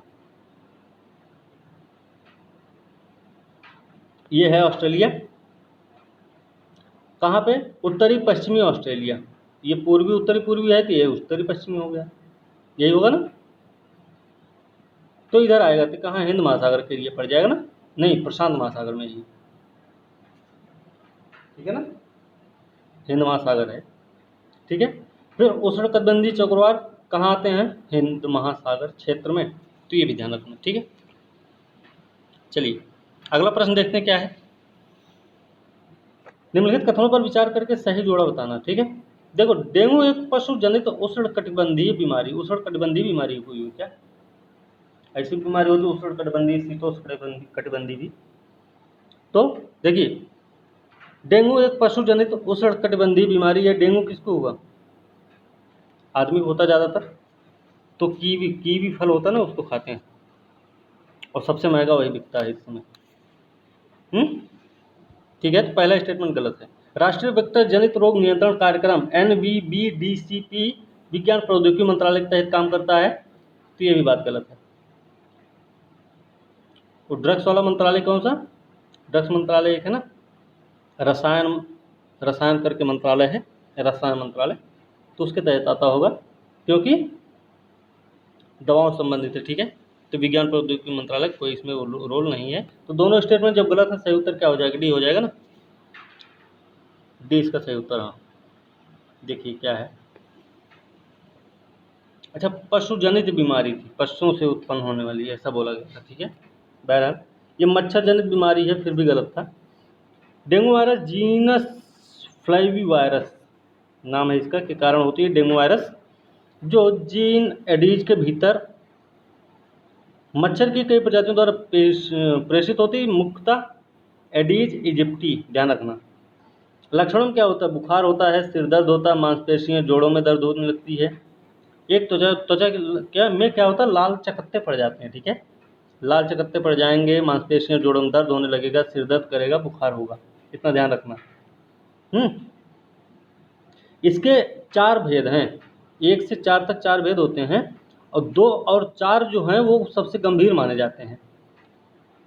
1 से 4 तक भेद है, इसमें उपभेद होते हैं, तो 2 और 4 जो हैं वो सबसे अधिक गंभीर माने जाते हैं। विश्व स्वास्थ्य संगठन के अनुसार हाल के दशकों में दुनिया भर में डेंगू की घटनाओं में भारी वृद्धि हुई थी। WHO प्रतिवर्ष 39 करोड़ डेंगू वायरस संक्रमण का अनुमान लगाता है, जिसमें 9.6 करोड़ लक्षण दिखाई देते हैं। ठीक है, दिखाई देते हैं मतलब पाए जाते हैं, तो दिखता थोड़ी ना है डेंगू। ठीक, किस कलर का होगा? National vector borne disease control programme NVBDCP के अनुसार 2018 में भारत में 1 लाख, 2018 की बात हो रही, यहाँ भारत में 1 लाख डेंगू के मामले आए, 2019 में 1.5 लाख से अधिक मामले आ गए। 18 में 1 लाख, ध्यान रखना है आंकड़े, 19 में 1.5 लाख, हो सकता है स्टेटमेंट में यही आ जाए। NVBDCP भारत में 6 वेक्टर जनित बीमारियों में कौन कौन सी? मलेरिया है, डेंगू है, लिम्फेटिक फाइलेरिया भी है, कालाजार, जापानी इंसेफ्लाइटिस और चिकनगुनिया। कौन कौन सी है? मलेरिया, डेंगू है, लिम्फेटिक फाइलेरिया, कालाजार, जापानी इंसेफ्लाइटिस और चिकनगुनिया को रोकथाम नियंत्रण के लिए केंद्रीय नोडल एजेंसी है कौन? NVBDCP। यह आता स्वास्थ्य परिवार कल्याण मंत्रालय के अंतर्गत, ना कि विज्ञान प्रौद्योगिकी के अंतर्गत। ठीक है, तो इसलिए वो भी गलत था, दोनों ही गलत थे इसीलिए। ठीक है ना, क्यों? पहला तो इसलिए गलत था क्योंकि वो पशु जनित नहीं मच्छर जनित है, ध्यान रखना। चलिए अगला प्रश्न है, राष्ट्रीय स्तर पर निर्धारित योगदान एनडीसी के भारत घटक ट्रांसपोर्ट एशिया के लिए पहल जो निम्नलिखित में किसके द्वारा लॉन्च किया गया है? जो भारत घटक ट्रांसपोर्ट एशिया है के लिए पहल है वो किसके द्वारा लॉन्च किया गया है, हमें बताना है। तो परिवहन मंत्रालय, वित्त मंत्रालय, गृह मंत्रालय, नीति आयोग। तो नीति आयोग एक सब काम कर रहा है, ठीक है, नीति आयोग इसका सही उत्तर है। तो स्टेटमेंट ए सही है, पहला ए सही है इसका, ठीक है। देखिए क्या है, नीति आयोग ने एशिया के लिए राष्ट्रीय स्तर पर निर्धारित योगदान एनडीसी ट्रांसपोर्ट पहल के भारत घटक का शुभारंभ किया है। किसने? नीति आयोग ने, ठीक है, ध्यान रखना। एनडीसी टीआईए एक क्षेत्रीय पहल है। एनडीसी टीआईए एक क्षेत्रीय पहल जिसका उद्देश्य है भारत, वियतनाम और चीन में परिवहन को कम करने के लिए एक व्यापक दृष्टिकोण को बढ़ावा देना है। किसको किसको? भारत, वियतनाम और चीन। प्रत्येक भागीदारी देशों में एनडीसी टीआईए पेरिस समझौते के एनडीसी की उपलब्धि में उनके क्षेत्रीय योगदान को बनाने में समर्थन करता है, ये भी ध्यान रखना। एनडीसी टीआईए कार्यक्रम की अवधि जो होती है वो होती है 4 साल की, ये भी ध्यान रखना है। यह एक संयुक्त कार्यक्रम है जो किसके किसके द्वारा चालू हुआ है? संयुक्त कार्यक्रम है ना। तो जर्मन पर्यावरण, प्रकृति संरक्षण, परमाणु सुरक्षा बीएमयू मंत्रालय के अंतर्राष्ट्रीय जलवायु पहल द्वारा समर्थित है, ठीक है ना। तो जर्मन पर्यावरण एक है, प्रकृति संरक्षण परमाणु सुरक्षा जो बीएमयू मंत्रालय है उसका एक अंतर्राष्ट्रीय जलवायु पहल है, इसके द्वारा निर्देशित किया गया है, ठीक है। चलिए अगला प्रश्न है, एमनेस्टी इंटरनेशनल के बारे में बताना है, कौन सा जोड़ा सही है? यह तो बताना मैं। यह ब्रिटेन स्थित अंतर्राष्ट्रीय गैर सरकारी संगठन है, सही बात है। इसे शांति के लिए नोबेल पुरस्कार दिया गया था। किसको? एमनेस्टी इंटरनेशनल को। ये भी सही है ना, दोनों स्टेटमेंट सही है, सही उत्तर सी हो जाएगा, ठीक है, लास्ट में दिया गया था, ध्यान रखना। अच्छा, यह है कि अंतर्राष्ट्रीय गैर सरकारी संगठन स्थापना हुई थी 1961 में, लंदन में हुई थी। सरकारों और अन्य संस्थाओं द्वारा मानवाधिकारों की सार्वभौम घोषणा हुई 1928। मान्यता प्राप्त अधिकारों, विशेष रूप से बोलने की स्वतंत्रता, अत्याचार के खिलाफ अधिकारों के उल्लंघन का प्रचार करना है। 77 में शांति के लिए नोबेल पुरस्कार दिया गया था इसको। एआई इंडिया, एमनेस्टी इंटरनेशनल द्वारा प्रायोजित वैश्विक मानवाधिकार आंदोलन का एक हिस्सा जो एआई इंडिया है, यह एमनेस्टी इंटरनेशनल द्वारा प्रायोजित वैश्विक मानवाधिकार आंदोलन का एक हिस्सा। इसका बेंगलोर कर्नाटक में क्या है? पंजीकृत कार्यालय भी है।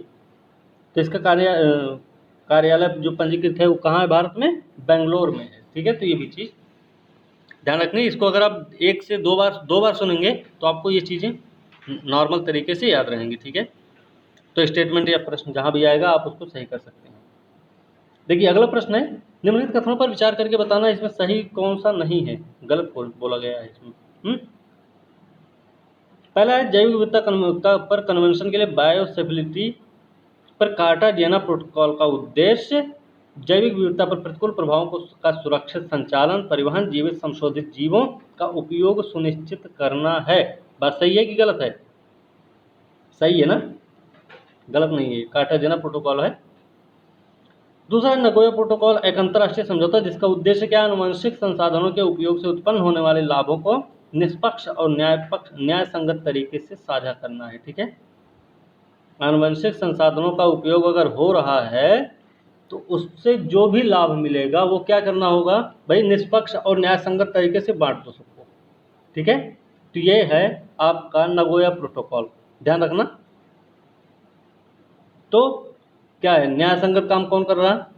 नगोया प्रोटोकॉल, ये ध्यान रखना। आनुवंशिक संसाधनों का निष्पक्ष और न्याय संगत काम, ठीक है। तो सही उत्तर है, सही दोनों। तो गलत पूछा गया था, गलत एक भी नहीं है, तो सही उत्तर डी नहीं होगा, डी होगा ना, सही है। जैविक विविधता पर कन्वेंशन के लिए बायोसेफ्लिटी जो पर कार्टाजेना प्रोटोकॉल है एक अंतर्राष्ट्रीय समझौता है। उद्देश्य आधुनिक जैव प्रौद्योगिकी से उत्पन्न होने वाले जीवों के सुरक्षित संचालन, परिवहन, उपयोग को सुनिश्चित करना है जिसका जैविक विविधता पर प्रतिकूल प्रभाव पड़ सकता है, पड़ता नहीं है। आनुवंशिक संसाधनों तक पहुंच, लाभ का निष्पक्ष समान साझाकरण पर नगोया प्रोटोकॉल, जब जैविक विविधता पर उनके उत्थान से कन्वेंशन तक पहुंचने का एक अंतर्राष्ट्रीय समझौता जिसका उद्देश्य आनुवंशिक संसाधनों के उचित और न्यायसंगत तरीके से उपयोग से उत्पन्न होने वाले लाभों को साझा करना है। तो नागोया प्रोटोकॉल का उद्देश्य यही है, ठीक है ना। चलिए अगला प्रश्न देखते हैं क्या है। UNFCCC क्या भाई 1997 क्योटो प्रोटोकॉल की मूल संधि है, सही है या फिर गलत है। UNFCCC 97 क्योटो प्रोटोकॉल की मूल संधि है, सही है ना, सही है। UNFCCC सचिवालय जो है संयुक्त राष्ट्र का एक हिस्सा है, तो ये भी बात सही है। तो सही उत्तर क्या हो जाएगा, सी हो जाएगा। UNFCCC 1997 क्योटो प्रोटोकॉल की मूल संधि है। UNFCCC सचिवालय जो है वो संयुक्त राष्ट्र का हिस्सा है, तो दोनों स्टेटमेंट सही, सही उत्तर सी हो जाएगा। देखिए 1945 में बनाई गई और इसके संस्थापक चार्टर द्वारा निर्देशित संयुक्त राष्ट्र 21वीं सदी में मानवता का सामना करने वाले सबसे महत्वपूर्ण मुद्दों पर कार्रवाई करता कौन, UN। जैसे क्या करता है, शांति सुरक्षा बनाए रखना, जलवायु परिवर्तन, सतत विकास, मानवाधिकार, ऐसी अन्य चीजें हैं, ठीक है, तो ध्यान रखना। चलिए अगला प्रश्न है कि जलवायु परिवर्तन पर अंतर सरकारी पैनल IPCC के बारे, IPCC है, दो ही बार सी है, बारे में निम्नलिखित कथनों पर विचार करके सही कथन बताना है। तो पहला है IPCC सरकारों का एक संगठन जो संयुक्त राष्ट्र या विश्व मौसम संगठन WMO के सदस्य हैं। बात सही है या गलत है। देखिए पहला स्टेटमेंट क्या है, सही है, ठीक है। IPCC सरकारों का एक संगठन जो संयुक्त राष्ट्र विश्व मौसम संगठन के सदस्य हैं, तो पहला स्टेटमेंट सही हुआ। दूसरा है IPCC का उद्देश्य विशेष रूप से कम विकसित देशों में जलवायु परिवर्तन के प्रभावों को कम करना है। ये वाला समझ नहीं आ रहा, ठीक है। तो पहला स्टेटमेंट तो सही है, बी वाला गलत लग रहा, दूसरा वाला इसका, तो पहला ही सही है, इसका सही उत्तर ए होगा, ठीक है, ए ही होगा, ये सही उत्तर है। इस अधिनियम के तहत केंद्र सरकार किसी भी उद्योग के संचालन प्रक्रिया बंद करने, निषेध विनियमन वही अधिकार, ठीक है।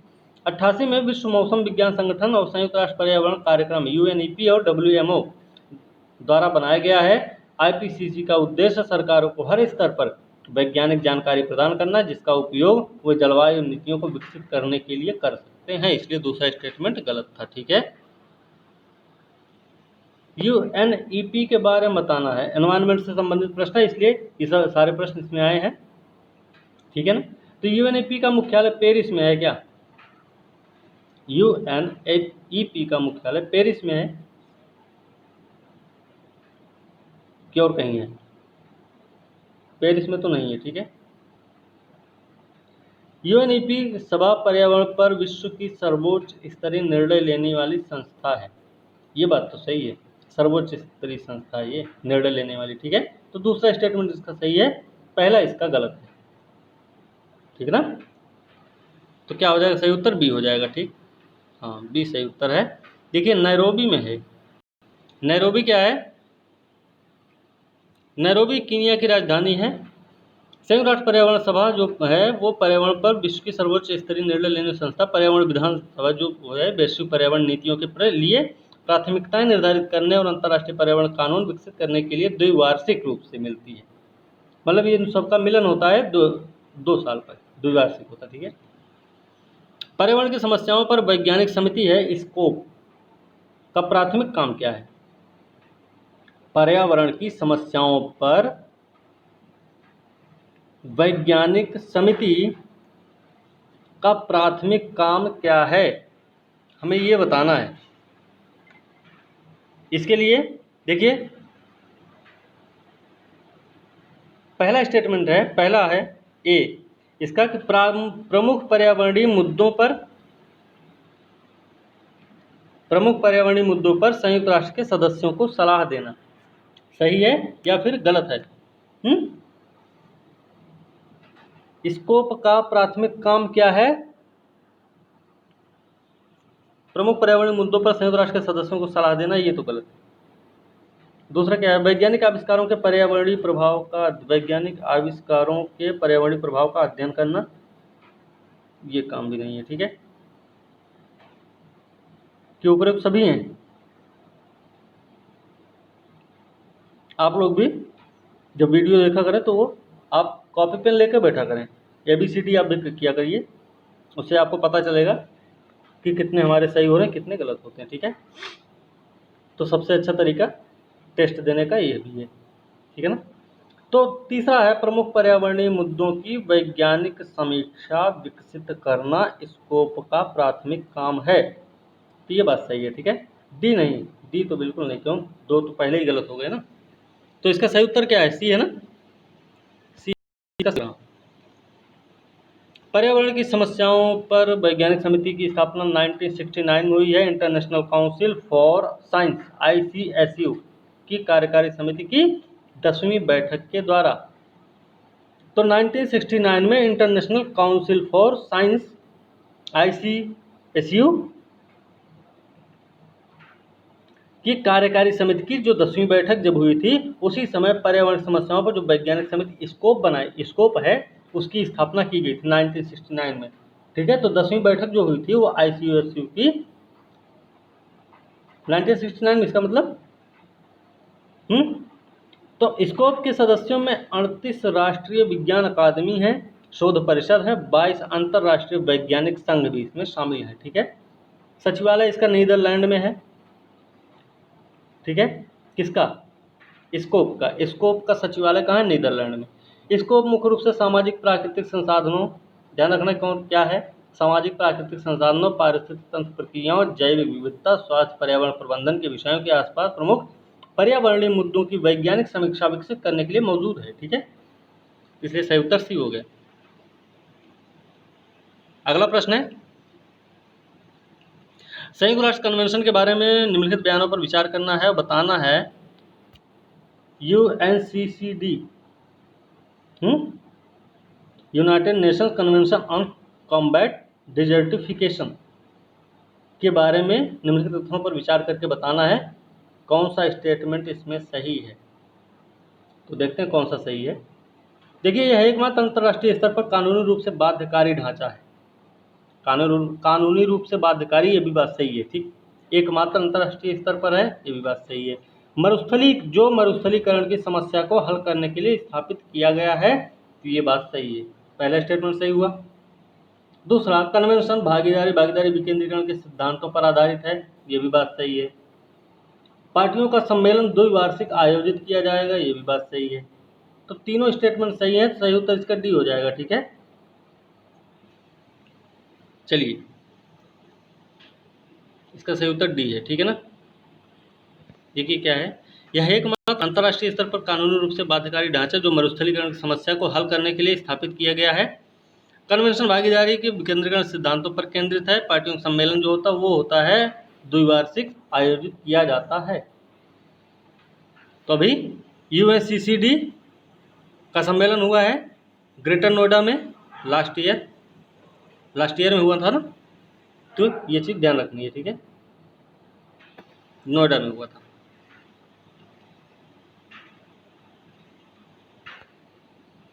यह एकमात्र, ये तो हमने बता दिया आपको। चलिए अगला प्रश्न है, अंतर्राष्ट्रीय रसायन प्रबंधन के लिए जो सामरिक दृष्टिकोण है SAICM के बारे में निम्नलिखित कथनों पर विचार करके सही उत्तर बताना हमें। ठीक है, देखिए यह रसायन प्रबंधन पर पहले अंतर्राष्ट्रीय सम्मेलन द्वारा अपनाया गया था।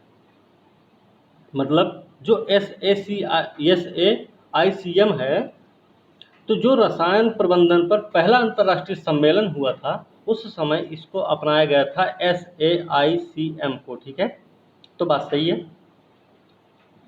दूसरा है, भारत इस बहुपक्षीय पर्यावरण समझौते का सदस्य भी है, तो ये भी बात सही है। तो सही उत्तर क्या होगा? सी होगा ना, दोनों ही सही पूछा गया था। भारत बहुपक्षीय पर्यावरण समझौते का सदस्य है, ICCM पर अपनाया गया था SAICM को। हाँ, दोनों सही है। ठीक है, सी हो गया। देखिए 6 फरवरी 2006 को दुबई में रसायन प्रबंधन पर पहला अंतर्राष्ट्रीय सम्मेलन हुआ था। इसी समय अपनाया गया रणनीतिक रसायन अंतर्राष्ट्रीय प्रबंधन SAICM दुनिया भर में रासायनिक सुरक्षा को बढ़ावा देने के लिए एक नीतिगत ढांचा है। भारत इस समझौते का एक सदस्य भी है। ठीक है, अगला प्रश्न देखते हैं क्या है। किगाली समझौता, समाचार में था अभी जल्दी में। किगाली समझौते का संबंध निम्न में कौन सा कथन सही है, ये हमें बताना है। ठीक है ना, देखिए यह क्योटो प्रोटोकॉल में एक संशोधन है, तो ये गलत है। ठीक है, सीधे गलत। दूसरा है, समझौते के अनुसार सदस्य देशों को 2045 तक हाइड्रोफ्लोरोकार्बन के निर्माण उपयोग में लगभग 80 से 85% की कमी लाने की उम्मीद है। ये बात सही है, 2045 तक की बात हुई है। 2045 है या 2050?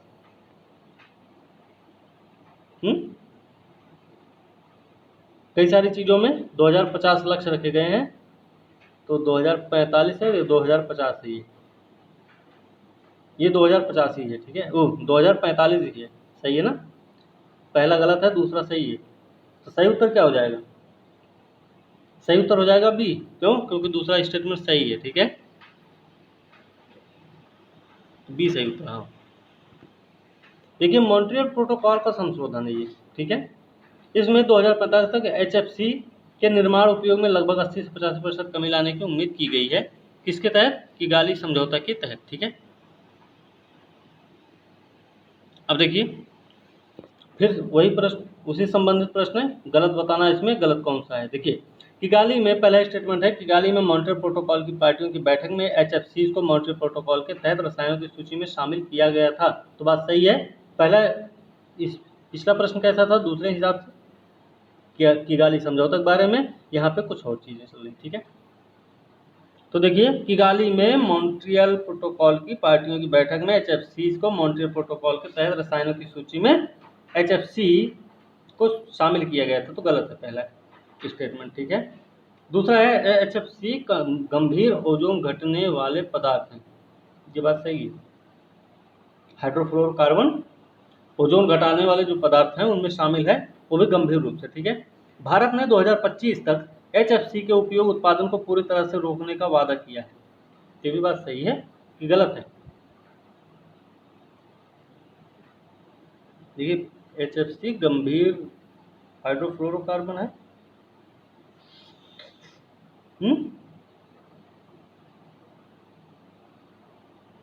HFC गंभीर ओजोन घटने वाले पदार्थ है, नहीं ये गलत है, दूसरा तो गलत है। 2025 तक HFC के उपयोग उत्पादन को पूरी तरह से रोकने का वादा किया है, ये नहीं है, ये तीसरा वाला तो गलत है। ठीक है, 2025 नहीं है, 2040 या 45 है, उसकी श्रेणी में भारत है। ठीक है ना, तो दूसरा और तीसरा गलत। पहला क्या है कि किगाली मॉन्ट्रियल प्रोटोकॉल की पार्टियों की बैठक में HFC को मॉन्ट्रियल प्रोटोकॉल के तहत रसायनों की सूची में शामिल किया गया था, ये बात सही होगी। ठीक है ना, क्योंकि अभी हमने पीछे भी पढ़ा था ये क्यों हुआ था, तो दूसरा तीसरा इसका गलत है और सही में गलत है ये। ठीक है, इसमें कोई वो नहीं है, पहला स्टेटमेंट सही था, दूसरा तीसरा गलत है। अब गलत पूछा गया था, इसलिए इसका सही उत्तर क्या हो जाएगा? बी हो जाएगा ना, गलत पूछा गया है तो गलत गलत बताना, हमें बी हो जाएगा इसका सही उत्तर, क्योंकि दूसरा और तीसरा गलत है, पहला स्टेटमेंट सही था, बी सही है। ठीक है, देखिए क्या है कि HFC को मॉन्ट्रियल प्रोटोकॉल की तरह सूची में शामिल किया था। HFC ODS नहीं बल्कि शक्तिशाली ग्लोबल वार्मिंग पदार्थ है ये। ओजोन क्षरण के लिए गंभीर नहीं है HFC, बल्कि यह शक्तिशाली ग्लोबल वार्मिंग पदार्थ है HFC। ठीक है, भारत जो है 2032 से 4 चरणों में HFC के चरण को पूरी तरह से 2032 में 10%, 37 में 20%, 42 में 30 और 47 में 85% की बात हुई है। ठीक है, तो 2047 में खत्म करने की बात बोल रहा है भारत। ठीक है, तो ध्यान रखना 4 चरण अपनाए जाएंगे। 32 में बोला गया कि 10% कम कर देंगे, 37 में बोला गया नहीं 20%, फिर कहा गया 42 में 30% कर देंगे, उसके बाद 85% हम कम करेंगे 2047 में। ठीक है, अगला प्रश्न है कि भारत में संगठित वन्यजीव अपराध से लड़ने के लिए 2007 में वन्यजीव अपराध नियंत्रण ब्यूरो की स्थापना की गई, क्या WCCB के संबंध में निम्नलिखित कथनों पर कौन सा कथन सही है? सही उत्तर में बताना है इसमें। तो भारत में संगठित वन्यजीव अपराध से लड़ने के लिए 2007 में वन्यजीव अपराध नियंत्रण ब्यूरो की स्थापना की गई थी, तो इसके बारे में हमें बताना है कौन सा स्टेटमेंट सही है। तो देखिए यह एक वैधानिक निकाय है, सही है। जो अमेंडिंग द वाइल्ड लाइफ संरक्षण अधिनियम 1972 द्वारा स्थापित किया गया, मतलब 1972 जो वन्य जीव संरक्षण अधिनियम है उसके संशोधन द्वारा स्थापित किया गया, बात सही है। दूसरा है कि पर्यावरण वन मंत्रालय के अंतर्गत आता है, ये भी बात सही है। WCCB द्वारा एक केंद्रीकृत वन्य जीव अपराध डाटा बैंक स्थापित किया गया है, तो ये भी सही है। सही उत्तर क्या हो जाएगा? डी हो जाएगा ना। तो सही उत्तर इसका क्या हुआ? डी हो गया। वैधानिक निकाय मैनेजिंग द वाइल्ड लाइफ अधिनियम 1972 द्वारा स्थापित किया गया, पर्यावरण मंत्रालय के अंतर्गत आता है। और WCCB एक केंद्रीकृत वन्य जीव अपराध डाटा बैंक स्थापित करता है, ठीक है ना। चलिए अगला प्रश्न है, हाल ही में AITIGA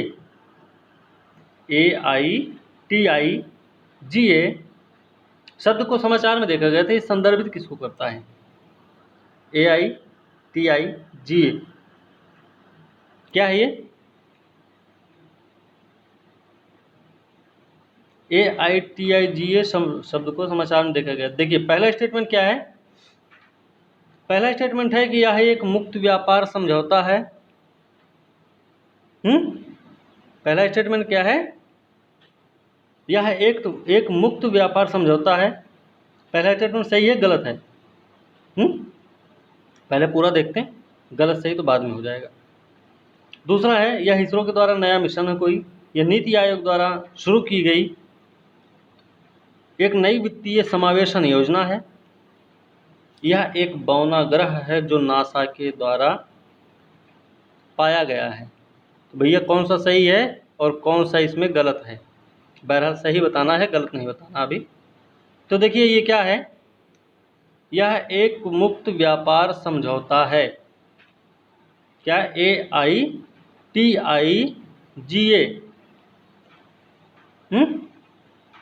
तो यह एक मुक्त व्यापार समझौता है,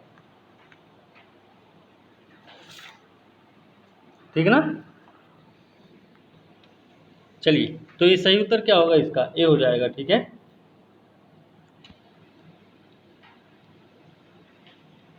हाँ ये सही उत्तर इसका। देखिए माल समझौते में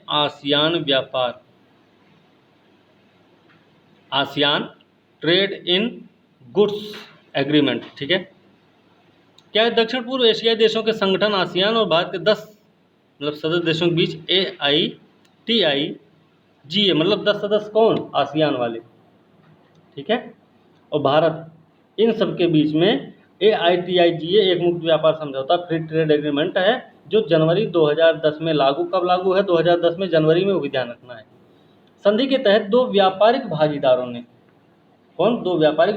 ने दो क्षेत्रों के बीच कारोबार किए गए माल की अधिकतम संख्या पर कर्तव्यों को समाप्त करने के लिए समय सीमा निर्धारित की है, ठीक है। ठीक है, सही है। आसियान के साथ भारत का व्यापार घाटा 2011 में 5 बिलियन अमेरिकी डॉलर से बढ़कर 2019 में 21.8 मिलियन डॉलर हो गया। बढ़ा कि घटा? यहाँ बिलियन वहाँ मिलियन।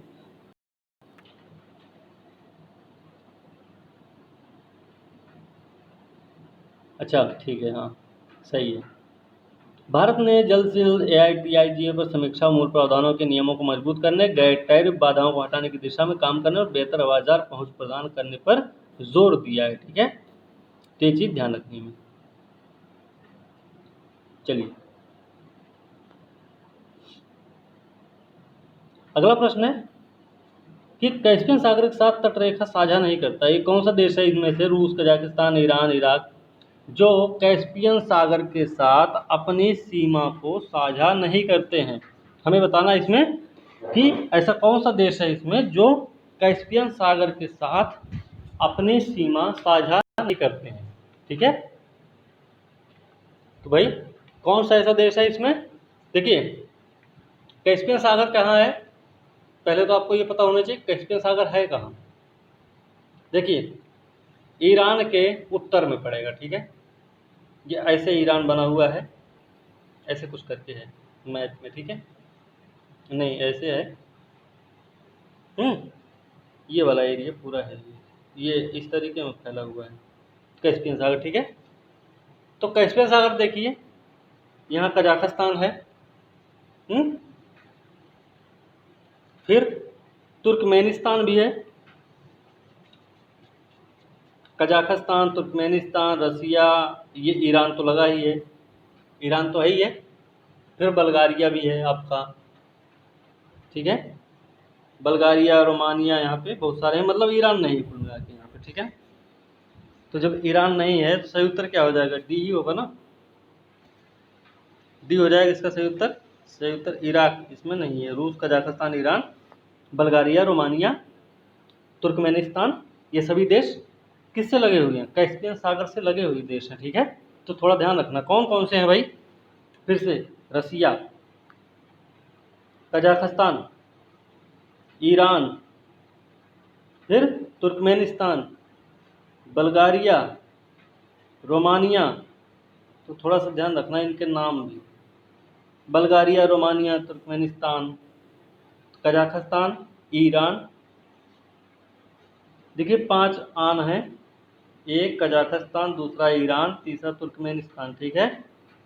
एक बल्गारिया, दूसरा रोमानिया, ठीक है, फिर उसके बाद रसिया, इसको उसी में शामिल करें, ठीक है। तो ये हो गए KIT BRR, ऐसे कुछ बना लीजिए जो कैस्पियन सागर से लगे हुए देश हैं, ठीक है ना। तो कुल मिला के इराक भैया नहीं लगा हुआ है, ये ध्यान रखना हमें, ओके। चलिए सही उत्तर डी है, ठीक है। अब देखिए कैस्पियन सागर दुनिया का सबसे बड़ा अंतर्देशीय जल है, सबसे बड़ा अंतर्देशीय जल है विश्व का, पूरे विश्व का कैस्पियन सागर, ठीक है ना। यह यूरोप और एशिया के बीच में स्थित है, काकेशस पर्वत के पूर्व में है, काकेशस पर्वत के पूर्व में है, मध्य एशिया के व्यापक मैदान के पश्चिम में। एक एंडोर्फिक, क्या है? एंडोर्फिक बेसिन, बहिर्वाह के बिना एक बेसिन होती है, उसी को बोलते हैं हम एंडोर्फिक बेसिन है, क्या? कैस्पियन सागर। यह उत्तर पूर्व में कजाकिस्तान है, इसमें उत्तर पश्चिम में देखा जाए तो रूस भी है, पश्चिम में अजरबैजान है, दक्षिण में ईरान है, दक्षिण पूर्व में तुर्कमेनिस्तान भी है इसमें, ठीक है ना। तो ये चीज़ें हमें ध्यान रखनी है। अच्छा सॉरी, वो बल्गारिया हमने गलत बताया था, अजरबैजान है। अजरबैजान की राजधानी क्या है? बाकू। तो राजधानियाँ भी याद रखनी है इनकी, रूस, अजरबैजान, ईरान, तुर्कमेनिस्तान, कजाकिस्तान, ये सब है, ठीक है। तो चलिए ये वाला प्रश्न हुआ। अगला प्रश्न है कबकाज। इस पर हमने प्रश्न करवा रखे हैं हमने, लेकिन फिर से और भी प्रश्न हो जाए तो ठीक रहेगा, ठीक है। तो कवकाज के संबंध में बताना है, इसमें से कौन सा स्टेटमेंट सही है, ठीक है ना। देखिए अस्ट्राखान, रूस में कवकाज 2020 का आयोजन किया गया था। तो अगर वीडियो आपने देखा है, लास्ट की तीसरी वीडियो है, चौथी वीडियो है, तो उसमें बताया गया था कवकाज के बारे में। तो रूस में कवकाज 2020 का आयोजन किया गया था, बात सही है ना। यह त्रिकोणीय सेवा अभ्यास रूसी सेना के 4 साल के व्यायाम चक्र का एक हिस्सा है, ये भी बात सही है, ठीक है। तो जब दोनों स्टेटमेंट सही है तो सही उत्तर क्या? सी हो जाएगा ना, ठीक है। देखिए क्या है, ये एक रणनीतिक कमांड पोस्ट अभ्यास है,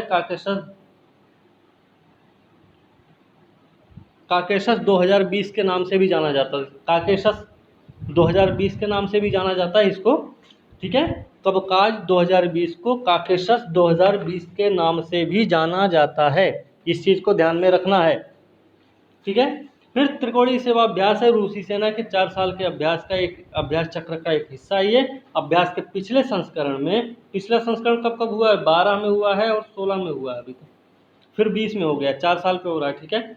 20 में इसे दक्षिणी रूस के अस्ट्राखान या अस्ट्राखान प्रांत में आयोजित किया जाएगा, किया नहीं गया है, किया जाएगा, ठीक है। शंघाई सहयोग संगठन और मध्य एशियाई देशों के सदस्य देश इसमें भाग लेते हैं। शंघाई सहयोग संगठन SCO, और कौन लेगा भाई? मध्य एशियाई देश, ठीक है ना।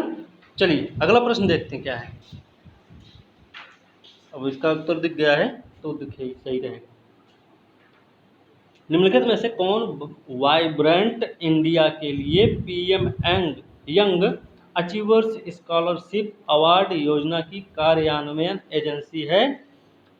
क्या वाइब्रेंट इंडिया के लिए प्रधानमंत्री young achievers scholarship award scheme of vibrant India, ठीक है, के लिए कार्यान्वयन एजेंसी कौन सी है? देखिए यहाँ पे दिया गया है बी, तो बी है, सीधे सीधे इसको कर देते हैं, काहे फालतू टाइम बर्बाद करेंगे, ठीक है ना। तो सही उत्तर है सामाजिक न्याय अधिकारिता मंत्रालय, जो है PMYASASBI, प्रधानमंत्री यंग अचीवर्स स्कॉलरशिप अवार्ड योजना की कार्यान्वयन एजेंसी कौन सी है? सामाजिक न्याय सहकारिता मंत्रालय, ठीक है ना, इतना ध्यान रखना। तो भैया देख लेते हैं इसमें क्या है। वाइब्रेंट इंडिया के लिए PM young achievers scholarship award योजना केंद्र सरकार मेधावी छात्रों के लिए ये वाला एक राष्ट्रीय छात्रवृत्ति योजना, ठीक है, किसके लिए? मेधावी छात्रों के लिए, ध्यान रखना। राष्ट्रीय छात्रवृत्ति योजना स्थापित करने पर विचार करें जो सभी मौजूदा छात्रवृत्ति योजनाओं को अवशोषित मतलब अपने उसमें मतलब छतरी के समान अपने नीचे सबको रख लेगी, ठीक है, ये मतलब है। छाता विधान टाइप नहीं होता, छाता विधान वही चीज, ठीक है। इसमें ओबीसी किनको शामिल किया जाएगा, ध्यान रखना। ओबीसी, एससी, अस्वीकृत घुमंतु जो है, अर्धघुमंतु जनजातियां हैं डीएनटी, और आर्थिक रूप से जो पिछड़ी जातियां ईबीसी श्रेणी छात्र राष्ट्रीय छात्रवृत्ति का लाभ उठा सकेंगे इसमें, ठीक है। सामाजिक न्याय अधिकारिता मंत्रालय को एक योग्यता परीक्षा आयोजित करके योजना को लागू करने का काम सौंपा गया है। मतलब एक परीक्षा होगी, उसको पास करना होगा, फिर उसके बाद ये स्कॉलरशिप दी जाएगी। किसको दी जाएगी? ओबीसी को दी जाएगी, एससी को दी जाएगी, जनरल को नहीं दी जाएगी, ठीक है। चलिए अगला प्रश्न है, और आज का अंतिम प्रश्न करते हैं क्योंकि बहुत ज़्यादा टाइम हो चुका है, 1 घंटा 1.5 घंटा हो चुका है, ठीक है। अंतिम प्रश्न है, पोषण माह, कोई मिशन होगा ये भी, पोषण माह नाम है इसका, के संबंध में विचार करना, बताना कौन सा कथन इसमें से सही है। सही पूछा गया, गलत नहीं। तो भैया देखिए, अगस्त के महीने को 2018 के बाद से हर साल पोषण माह यानी पोषण माह के रूप में मनाया जाता है। अगस्त के महीने को, अगस्त महीना है, इसको 2008 के बाद से मनाया जाता है, पोषण माह के रूप में। तो पहला स्टेटमेंट तो गलत हो गया, ठीक। यह महिला बाल विकास मंत्रालय के द्वारा कार्यान्वित किया गया है, तो ये बात सही है। तो दूसरा स्टेटमेंट सही, सही उत्तर बी हो जाएगा ना, क्या सही हो, है ना, बी ही सही होगा, बी इसका सही उत्तर है। क्या है ये देखें, देखिए पोषण अभियान जो है, इसको पोषण मिशन भी कहा जाता है। बच्चों, गर्भवती महिलाएं, स्तनपान कराने वाली जो महिलाएं हैं, उनके लिए पोषण परिणामों में सुधार करने के लिए भारत सरकार का प्रमुख कार्यक्रम है। किसके लिए? बच्चे, गर्भवती महिला हो, स्तनपान कराने वाली महिला, ठीक, इनके लिए। पोषण का तात्पर्य है समग्र पोषण के लिए प्रधानमंत्री की अतिदेय योजना। फुल फॉर्म है पोषण का, समग्र पोषण के लिए प्रधानमंत्री की अतिदेय योजना है पोषण, ठीक है। पोषण अभियान के तहत सितंबर का जो महीना होता है, अगस्त नहीं, सितंबर का महीना, और सितंबर का महीना 2018 के बाद क्या मनाया जाता है? कौन सा माह? पोषण माह, ठीक है। इसमें 1 महीने की गतिविधियों को शामिल किया गया, जो कि प्रसव पूर्व देखभाल, इष्टतम स्तनपान, एनीमिया, विकास की निगरानी, ठीक है, विकास की निगरानी, हाँ, लड़कियों की शिक्षा, आहार, शादी की सही उम्र, स्वच्छता और स्वच्छता, फिर स्वस्थ भोजन की क्रियाबंदी, फोर्टिफाइड बोलते हैं हिंदी में, इंग्लिश में, ठीक है, पर केंद्रित है। गतिविधियां जो है सामाजिक व्यवहार परिवर्तन संचार पर ध्यान केंद्रित करती हैं। ये गतिविधियां किस पे ध्यान केंद्रित कर रही भाई? सामाजिक और व्यवहार परिवर्तन संचार पर ध्यान केंद्रित करती है, और जन आंदोलन दिशा निर्देशों पर आधारित होती है, ठीक है। SBCC ज्ञान, दृष्टिकोण, मानदंड विश्वास व्यवहार में परिवर्तन को बढ़ावा देने के लिए संचार दृष्टिकोण का रणनीतिक उपाय है, उपयोग है। ठीक है। जन आंदोलन पोषण अभियान के तहत रणनीतियों में से एक है माई गॉव, माई गवर्नमेंट। वही, अरे ऐसे लिखते नहीं है, माई GOV ऐसे करके वो है, हिंदी में लिखे हैं इसलिए वो गड़बड़ हुई। पोर्टल पर एक खाद्य पोषण प्रश्नोत्तरी और साथ ही ये प्रतियोगिता आयोजित की जाएगी। इसमें स्टैच्यू ऑफ यूनिटी गुजरात में एक अनोखा तरह का पोषण पार्क बनाया गया है। ठीक है, जहां कोई भी मस्ती साथ पोषण संबंधी शिक्षा को देख सकता है। यह महिला बाल विकास मंत्रालय के द्वारा कार्यान्वित किया गया है। ठीक है ना, कुछ शब्द हैं जो टाइप मिस्टेक हुए हैं, लेकिन उनसे कोई दिक्कत नहीं, समझने में कोई दिक्कत नहीं आएगी आपको। ठीक है, तो आज का वीडियो यहीं पे समाप्त करते हैं। अगले वीडियो के साथ कल मिलेंगे, तब तक के लिए धन्यवाद। और वीडियो को लाइक शेयर कमेंट करना ना भूलें, साथ में चैनल को भी सब्सक्राइब करें और वीडियो को ध्यान से देखें। एक बार नहीं 2 बार देखिए, और 2 बार देखने के बाद उम्मीद है कि आपको प्रश्न, उनकी व्याख्या अच्छे से याद हो जाएगी। ठीक है, तो अगली वीडियो के साथ कल मिलेंगे, तब तक के लिए धन्यवाद।